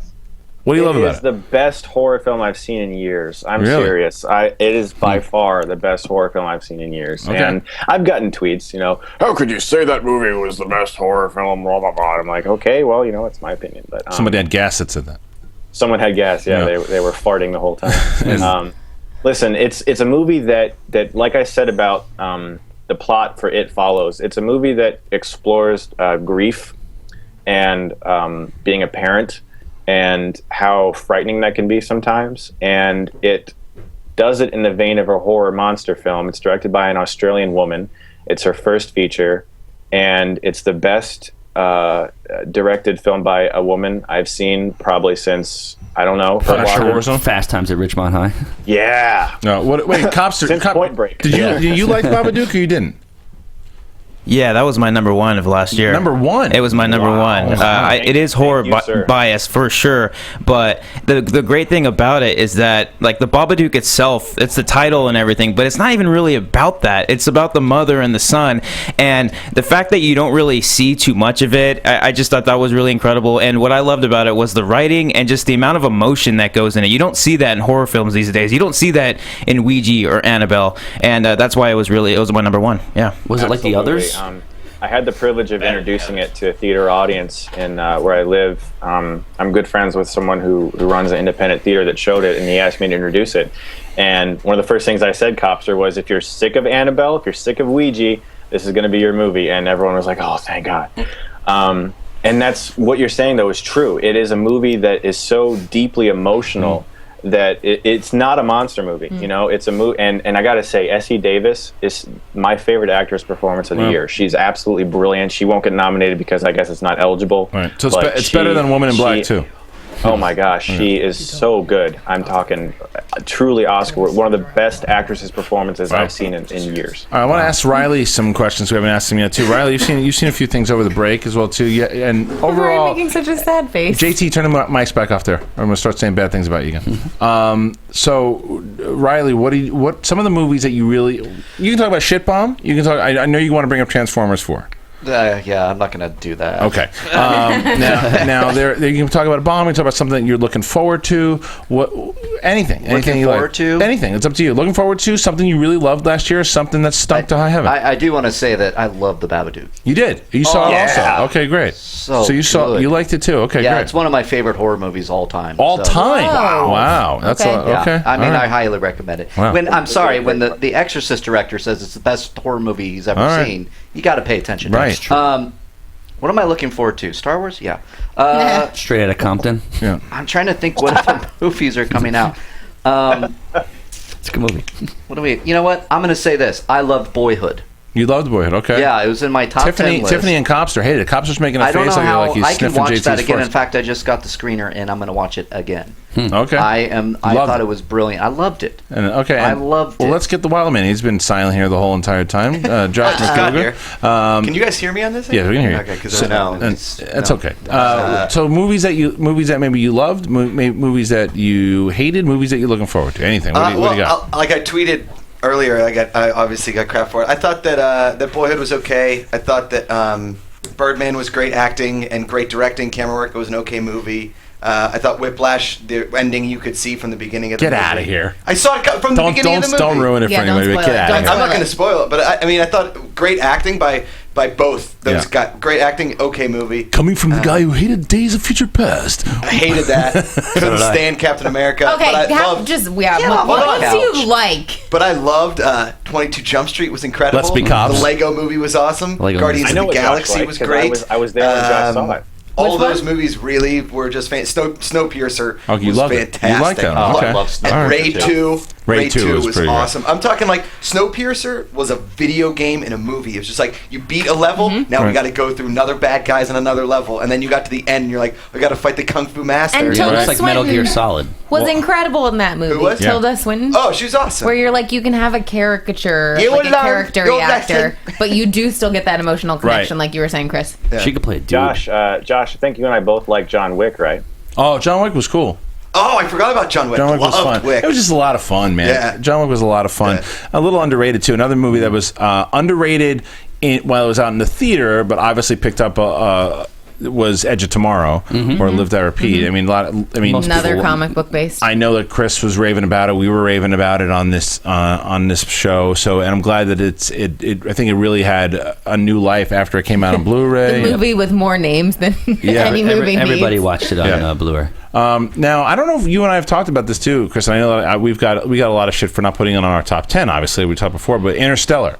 What were your overall thoughts on Interstellar? Were you disappointed with it when you saw it in the theater? Or have you gone back and visited it? What's your thoughts on it? Yeah, Interstellar is a unique movie for me this year because the first time I saw it, I did not get into the press screening for it. There was one press screening where I live, and like 5 people got in. It was opening 2 days before everywhere else in film theaters that had film projectors, and the closest one was like 2 hours away. So my friend and I were like, screw it, we're going to drive. And we drove to this crappy, rundown, garbage dump theater that still had a film playing it there? Yeah. Because they have a film projection capabilities. And so I saw it in like crappy 35 millimeter film. I liked it a lot, but yes, I was disappointed initially, and a lot of it was due to the way it ended and some of the ways the film decided to go. And then, for whatever reason, I was like, I want to see that again. And then I went and I saw it in a nicer theater, and I liked it a little more. And then I was like, I kind of want to see that again. I took my wife to see it, and we had a good time. And then I kind of wanted to see it again. I took my mom to see it, and we had a good time. And for whatever reason, let me stop you for a second, though, too. When you saw it, so you've seen it how many times? About 4 or 5 times in the theater? 4 times in the theater. Now, because I've still only seen it once. Do you pick up new things about it every time you watch it? It seems like one of those movies that you do. Every single time. Yeah, it seems like it. And for whatever reason, and people have tweeted me, well, since you've seen it so many times, has your grade changed? No, I still have the same flaws with it. I had the exact same, my original review is how I feel. It's just, I want to see it more. It's like sometimes you go to see, like for instance, Return of the Jedi. Is it as good as Empire Strikes Back? Probably not by most people's standards. It has a few flaws in it, but do I want to watch it over and over again? Yeah. Yeah. There was another one that popped up here. What a movie that I came up with that was a turd. Transcendence. Turd on wheels. Oh, no. Razzies up the yin yang galore. It was on and it was on a lot of people's most anticipated list for a little bit because of Wally Pfister. Yeah. And it turned out to just be a really bad Max Headroom film. Yeah. It was. I got a little inside track on that movie. What do you got? My friend, who is a screenwriter, read the original script for that. And he went with me to the screening because he was so excited because he loved the script. He said the script was action-packed. Think about that. Because you saw the movie and you know it's not. And after the movie, he went, that's one of the worst movies I've ever seen in my life. They ripped apart everything that was in that script, changed everything that was awesome about it, and made it terrible. Yeah. That's interesting. Yeah. Let's see. What I want to do is I want to ask Schmoeville here on on Twitter, on YouTube, on the Facebook group. Go ahead and give us a movie and just type it in, just the movie. What movie do you want us to talk about next that we haven't covered? Let's start with Days of Future Past. We talked about it briefly, and we're not going to let Makuga in on this one. Can we talk about The Hobbit? Oh, we can talk about The Hobbit. But let's talk about Days of Future Past real quick. Days of Future Past, to me, I loved the film. I think that it was a great follow-up to First Class. It's really gotten the X-Men franchise back on track. Even the First Class got it going, but then with that second movie, it was a powerful punch. And I'm very curious to see where Apocalypse is going to go. It's gotten people very excited for Apocalypse. Chris, what were your overall thoughts on Days of Future Past? Oh, I loved it. I mean, I bought the Blu-ray day one. I thought it was great. I saw it at the screening, then I saw it again at a drive-in theater, actually. We have a drive-in here. Oh, that's so cool. That I go sometimes with my wife, and it's just fun during the summer, to go to the drive-in every once in a while. But yeah, I loved it. Quicksilver blew me out of the water. Everyone thought he was going to suck. He was amazing. My only issues with the movie are, I don't know. I mean, it's a great superhero movie. It's a really, really good superhero movie, and it righted the wrong. I know, Christian, you feel this way. It righted the wrongs of the previous X-Men films that didn't work, like X-Men 3. It did. And Tiffany, I know because you really love Days of Future Past. We talked about that when you saw it. You had seen it a couple of weeks before we did. Do you think this really sets up Apocalypse? I think it absolutely sets up Apocalypse in the best way possible, because I think something that gets harder with superhero films is having so many characters and none of them getting lost, or people still really feeling like they get each one of them and they get what their powers are. And though Days of Future Past had characters in it that you didn't really get developed, it didn't feel overwhelming. Right. And, I remember even people who hadn't read the comic book or starting to get into it, and you're like, wait, there's time travel, and there's characters that don't time travel, but he's there. And there was a lot of stuff that could have fallen flat. But it worked. And it was incredible. I agree. I think that was the best thing they could have done to set up Apocalypse. Tom Dagnino, what did you think? I wasn't a fan of X-Men as a kid, and nor comic books. But you love this, didn't you? It was okay. Is this okay? I seen it for free, so it was okay. Are you riding on the Makuga train just because you guys run in the same circle? Yeah, right. I mean, look, right, you know what you're going to get with those movies. Well, this is one of the movies that the fans are tweeting in, and I'll tell you, after seeing it too, it was in as I was going through my list of my top 10. If I did my list over, I'd probably put this thing higher up than I did, because I was mad at myself after I released the video, and that's Locke. I loved Locke. I thought that it was just such a incredible performance by Tom Hardy to be able to pull off that movie for an hour and a half or a little more of what it was in a car with no one else, and it made you and it could have been you could have felt like you were watching a guy on a stage sitting on a chair, but you didn't, because you felt like this dude was so in the moment the whole entire time. So Chris, I don't know, I think I missed your review on Locke. What did you think of it? I really loved it. I thought it was great. Yeah, I got to see it, and it's also one of those movies that you're like, will I ever watch this again? Maybe not. Yeah. But I mean, it's not. Like, I like to judge movies sometimes. Like, people ask me, like, oh, well, you didn't mention any flaws with that movie, so why didn't you give it, like, a perfect grade? Well, maybe I don't ever want to watch it again. Right. Maybe it doesn't have, like, that rewatchability factor that it should. But, no, I thought it was great. His performance was remarkable. He's one of those actors who you know so well, but he can disappear into a role just as well as, anyone. And, yeah, he was great. And the movie was great. The script was great, too. And a movie like that has to have a great script, because it's just a guy in a car, as you said. So the script was fantastic, and it was also really riveting. It was such a small movie. It was a really nice breath of fresh air to have a small movie like that be that thrilling without any special effects. Yeah, I agree. Gandolfini's swan song? No, that was The Drop, which is another one that almost made it in there too. Is The Drop, for me, if you haven't seen The Drop, what I loved about that movie, it was the setup as it's going along. You're like, okay, where are we going here? Because it's not a Sopranos. It's slow. It's a slow movie, but by the time you get to the ending, you're like, whoa! Like, it just knocks the wind out of you, and you're like, holy shitballs! You're so into the end of what happens. That's what all good things are. Yeah, but this particular movie, it's just such a nice shock, and that's why I'm glad that if there was a certain movie that. I'm glad that Gandolfini has that, as like you said, his swan song. Sure. That was a really quality film, and to me, pretty underrated. Well, I mean, I really enjoyed that movie. The one thing I will say is Tom Hardy is an incredible actor. His accent sometimes did distract me in that It wasn't one. great. Yeah, it wasn't great. And that's something where it's like the fact that even with that in there, I still enjoyed the movie, and that he can pull off a whole movie where it is just him in a car. You know, that definitely speaks to someone being a good actor. Like, even if you look at something like Moon with Sam Rockwell, where it's like he still had like an automated, you know, Kevin Spacey talking to him and things to act off of. So I think it says a lot when an actor can do that. McCougs? First, great reference of Moon. That's a great movie. So good. Tom Hardy in Peaky Blinders, season 2 on Netflix. It's a TV show. Yeah.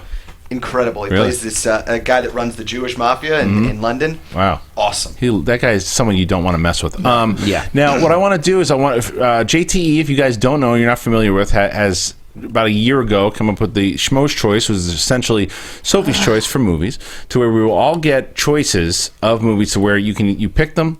One of them stays and one is gone for the rest of your existence on this planet. He picked this list from movies that we're talking about, either movies that you love, movies that you hated, or movies that are coming up soon. JTE, get down to it, brother. What do you got? All right, before we get into that, I want to do a future pick for you, Harloff. All right, what do you got? Two movies that are coming out this year that are based around theme parks: Jurassic World or Tomorrowland. Ooh. No choice. I would much rather Tomorrowland for me. Get rid of? No, I'd keep it. Oh, I'd okay. keep it. Jurassic Park looks cool. Jurassic World looks really cool. I think that it's going to be a nice revisit to the world. I think we could get back on track, but we've been there. Tomorrowland to me looks like something brand new. Brad Bird, and it is an absolute. He said no to Star Wars for this movie. Right, but that's incredible. The trailer, the small trailer that we got blew me away. It was in my top 5 for the most anticipated. I can't wait to see that movie. So that's for me. JT, what's next? I'm curious what Stuckmann answers for that. I would also go with Tomorrowland simply because I'm all for original entertainment. I'm sick of sequels, remakes, reboots. Everything has to be the same. What is this number 5? Sure, let's do another one. No, I'm all for a new movie with original ideas, and yeah, totally Tomorrowland. All right, well, 2 movies we did mention this year, which are both in sci-fi and both made a several top 10 list. Do you take Edge of Tomorrow or Snowpiercer? Who are you giving that to? Stuckmann? Yep. Edge of Tomorrow I take. It was higher on my list. I think it's a better movie. I think it's overall a more entertaining movie as well, and yeah, you don't bet against Tom Cruise either. Yeah. All right, JT. Next. That's a hard one. What's your answer on that one, Harloff? And those 2, I'd take Edge of Tomorrow also. I liked Snowpiercer. I didn't love it as much as everybody. I appreciated it and I agreed with everybody's thoughts on it tonight, especially what Stuckmann said as far as you feel like you're watching like a foreign film in English language. I think that was a perfect summary of it. It's a movie, it didn't impact me the same way. Like Edge of Tomorrow I thought was going to be a turd. Yeah. And because of Oblivion, I loved that movie. Yes. Okay, JT, who's next? All right, we're going to give this one to Tiffany. These are 2 action films coming out this year that are sequels. Do you take the new James Bond Spectre or Mission Impossible 5? Ooh. I take Spectre. You take Spectre? Yeah. How come? I feel like we've seen the Mission Impossibles a lot. I think that, Daniel Craig, he has a chance to do something totally different with James Bond in this one, and I'm excited to see where they take him. Because I feel like it will be like a closing chapter of like a reboot on the character. Give one to Yodi. All right, one for Yodi. All right, Yodi. You like some monster movies, don't you? This is a future pick. You can't hear him? I can't. No, I don't have any. You don't have him? Sound. Yeah. Okay, just speak loud, JT. All right, so what we got here is 2 monster movies are coming out in the future. Do you take Godzilla 2 or Pacific Rim 2? Oh. Godzilla 2 or Pacific Rim 2? I'm not a... Godzilla. Oh, you didn't love Pacific Rim? I don't need to see a Pacific Rim sequel. I wasn't crazy. I mean, I liked it, the first one, but I'm not crazy about it. Godzilla, I love. It's funny because for me, Pacific Rim, I liked a little more as far as film goes. Godzilla's a better film. Yeah, but as far as more action, I got what I wanted out of it. I like Pacific Rim, but I would still take Godzilla because I like Godzilla more than anything else, and I'm connected to Godzilla. I feel like he's just a big dog that you want. I would take Pacific Rim. You would take Pacific Rim? Yeah. What about you, Chris? I'd go with Godzilla for every reason Harloff just said. I feel like Godzilla is a better made film than Pacific Rim. I feel like Pacific Rim's a really stupid movie that has a lot of fun action. Like, what the hell was that stick fight sequence for? Like, what the hell was that? Yeah, it's literally, it's one of those movies. That is the definition of shove popcorn into your face. Do not worry about story. Do not worry about characters. Just watch monsters and aliens fight. Yeah, that's what I went in expecting, Elba should though. have been the main character. That's what I went in expecting. Typical Guillermo del Toro. It was nice. JT Guillermo. How about you, JT? Plus Godzilla could be real. I would take Pacific Rim 2 just because I like Godzilla. It was slow or wasn't enough fighting for me. Pacific Rim 2 had that. Yeah, but I think you're going to get more. Godzilla has a lot more potential than Godzilla was such a bait and tough. switch, and I still have a bad taste in my mouth because of it. All right, so real quick, keep we got stop it. Stop it. Do I get one? We got a Schmoes Choice Stoinks edition. Oh, all right. One of these movies you get rid of off the film history books. The other one you have to watch once a week for an entire year. That's good. That's good. Jesus. Here we go. I like it. I got two of these. We'll start with you have to watch either Ouija or Devil's Due. Oh, God, that's for me, huh? Yep. Holy shit, that's hard. Even, man, if I had to watch... Which one has the hotter chicks in it? You know what? Even though I ranked it higher... That's basically it. Even though I ranked it higher, Ay. Ouija, because at least the girls are... There's more girls and they're better looking. Yeah. The bad Rosemary's Baby ripoff. Yeah, because you could do a bunch of things while watching Yeah, I it. get rid of Devil's Due. Ew, stop How about you, it. Stuckman? Well, you know Yeah, I'm gonna go with Harloff simply because I feel like Ouija you could watch easier. Like Devil's Due just seems like a movie that I haven't actually seen Devil's Due in all honesty. I feel like that movie would be a lot harder to watch than Ouija because Ouija is a terrible movie, but you can watch it. You can get through it. You can get through it. Yeah. You can sit there and like, kill yourself. Right. But like Devil's Due is like Remember I that, can't even Riley? imagine watching, and that's why I didn't even watch it. Oh, so bad. All right, do you want the last one? Yeah, keep going. Two women comedies that did not quite turn out as I think they hoped. The Other Woman. That movie did well. I'm sure they hoped that it Or did fine. Tammy. Or what? Tammy or The Other Woman. Susan Sarandon got a Razzie for Tammy. Who Finstock, Which one Other do you Woman or think? Tammy? You know, I'd probably take... Oh, the grunt. I'd probably go with Tammy. You'd rather watch... Really? What does little Bobby think of Tammy? Oh, good. Yeah, well, he's got issues, too. All right, He's go ahead. stuck in customs. I would go with... Yeah, Tammy. Someone in the like- chat board said, give me death. I like Susan Sarandon. Even though she was bad in it, but I do like her. She's got a great body for a 60-year-old woman. So what's the choice? Tammy. You would take Tammy? Yeah, You yeah. would watch Tammy over and over again for a week? Yeah. For a year. Wow, for a every year. for a year. What would you take? I would pick The Other Woman. I mean, there were a lot of flaws in it, but there were still moments like the interaction between Cameron Diaz and Leslie Mann. No, yeah, it's junk. I with mean, you, Stuckman. there was Such stuff junk. that I laughed. Chris, what would you take? Oh, The Other Woman is the most disrespectful movie to women I've ever seen in my life, Tiffany. I'm serious. I'm not saying it's great, but I'm saying there were moments between them that were funny. So I'm not saying it's great either. I'm saying it made you guys look terrible. That movie Yeah. disrespected women. I saw it with women, and they were like, "This. I don't act like that. Like all they do is talk about men the entire time." You're taking Tammy, Chris? 75% Oh my of god! I'd chicks rather do, watch. though. Yeah, at least in Tammy, you can see Melissa McCarthy get hit by a car. Shocking enough, I'm actually taking The Other Woman. Wow. Because I would just turn it off and watch Kate Upton run on the beach. That's all I would do. You know what? That's not a bad That's thing. all I would do. And we're back to disrespectful to women. Yeah, if I watch Tammy, That's I'd not wind disrespectful. That's honoring what she was given by the Lord. Yeah. Now That's true. I got Google image search Or for by that. the doctor. Let's. So JT, is that everything? That's it for the Stones edition. I got No, yeah, I give got a one couple- more future one. Yeah, give I'd love a future Stuckman one. a future one, and then we're gonna sign off. All right, Stuckman. I think I know your answer here, but two action films that are sequels. Would you go see Mad Max Fury Road or Fast 7? Oh man, that's hard. That's a hard one. Ooh, that is hard, actually. Yeah. See, here's the deal. Like, I want to see Fast 7 really badly because of the unfortunate situation with Paul Walker and what happened. I want to see how they are able to, what they do with his story, how they finish the movie. I'm also a big fan of James Wan as a director, and I love what he brought to horror. And if you've ever seen a smaller movie he did called Death Sentence, which wasn't the greatest movie, but I really like the way he directed the action, which makes me excited about Furious 7. Yeah. So, man, I think I'll go with Furious 7 simply because I feel like just out of respect. Yeah, I grew up understand watching that. those movies. I understand. I'd probably go the same. But JT, I got one for you. Oh, I do too. I got one for really? I got one for you. Let's give him two. The Babadook or The Guest. Oh, you suck. Oh, man. Oh, I'll take The Guest. I got to keep The Guest. Can I give JT a future one? Yeah, go ahead. Give him a Future's future JT. This is going to murder you.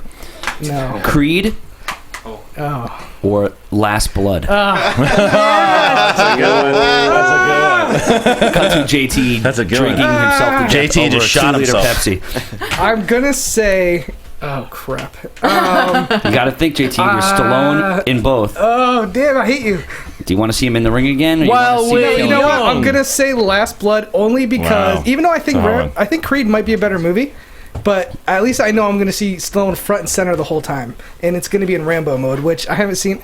Man, I really enjoyed that last Rambo movie, but that's a tough one. Yeah. I hate you, Me Finstock. too. I liked Rambo 4 a lot, and I also liked So did I. Rocky 6 a lot too. Same here. Well, all right, well, we've reached. That was the first show of 2015. It was a great show. I want to thank Eddie Redmayne for calling in. Really great to talk to him. I guarantee you he'll be nominated next week. And I want to thank our good buddy Chis Stuckmann, who you will be seeing very soon on the You Reviewer show with us as well too. We're going to be shooting that. Jeremy Johns is coming into town in February. We're going to be shooting that. Chris will be a part of it, as he has been for the last 5 years.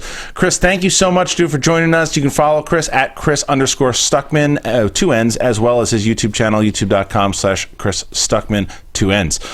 Chris, look forward to seeing you again, dude. Thank you so much for joining us. Thank you guys for having me. I really appreciate it. You got it, dude. I'm a goof, but I really love being on the show. Thanks, dude. Chris Take care Stuckmann, of make those sure you check him out.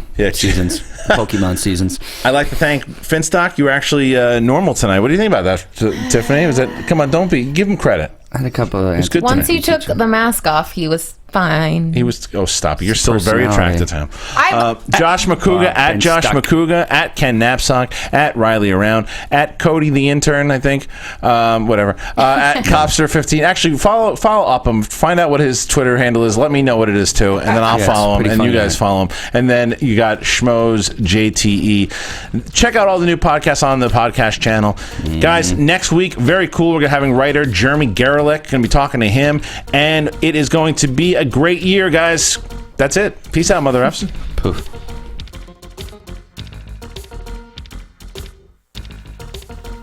For producers Christian Harloff, Mark Ellis, and the entire Schmoes Know crew, we would like to thank you for listening to the Schmoes Know Movie Show.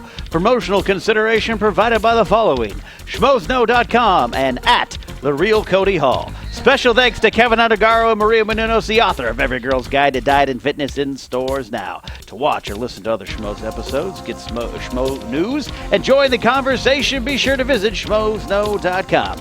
I'm the Pit Boss, and this has been a presentation of Schmoes Know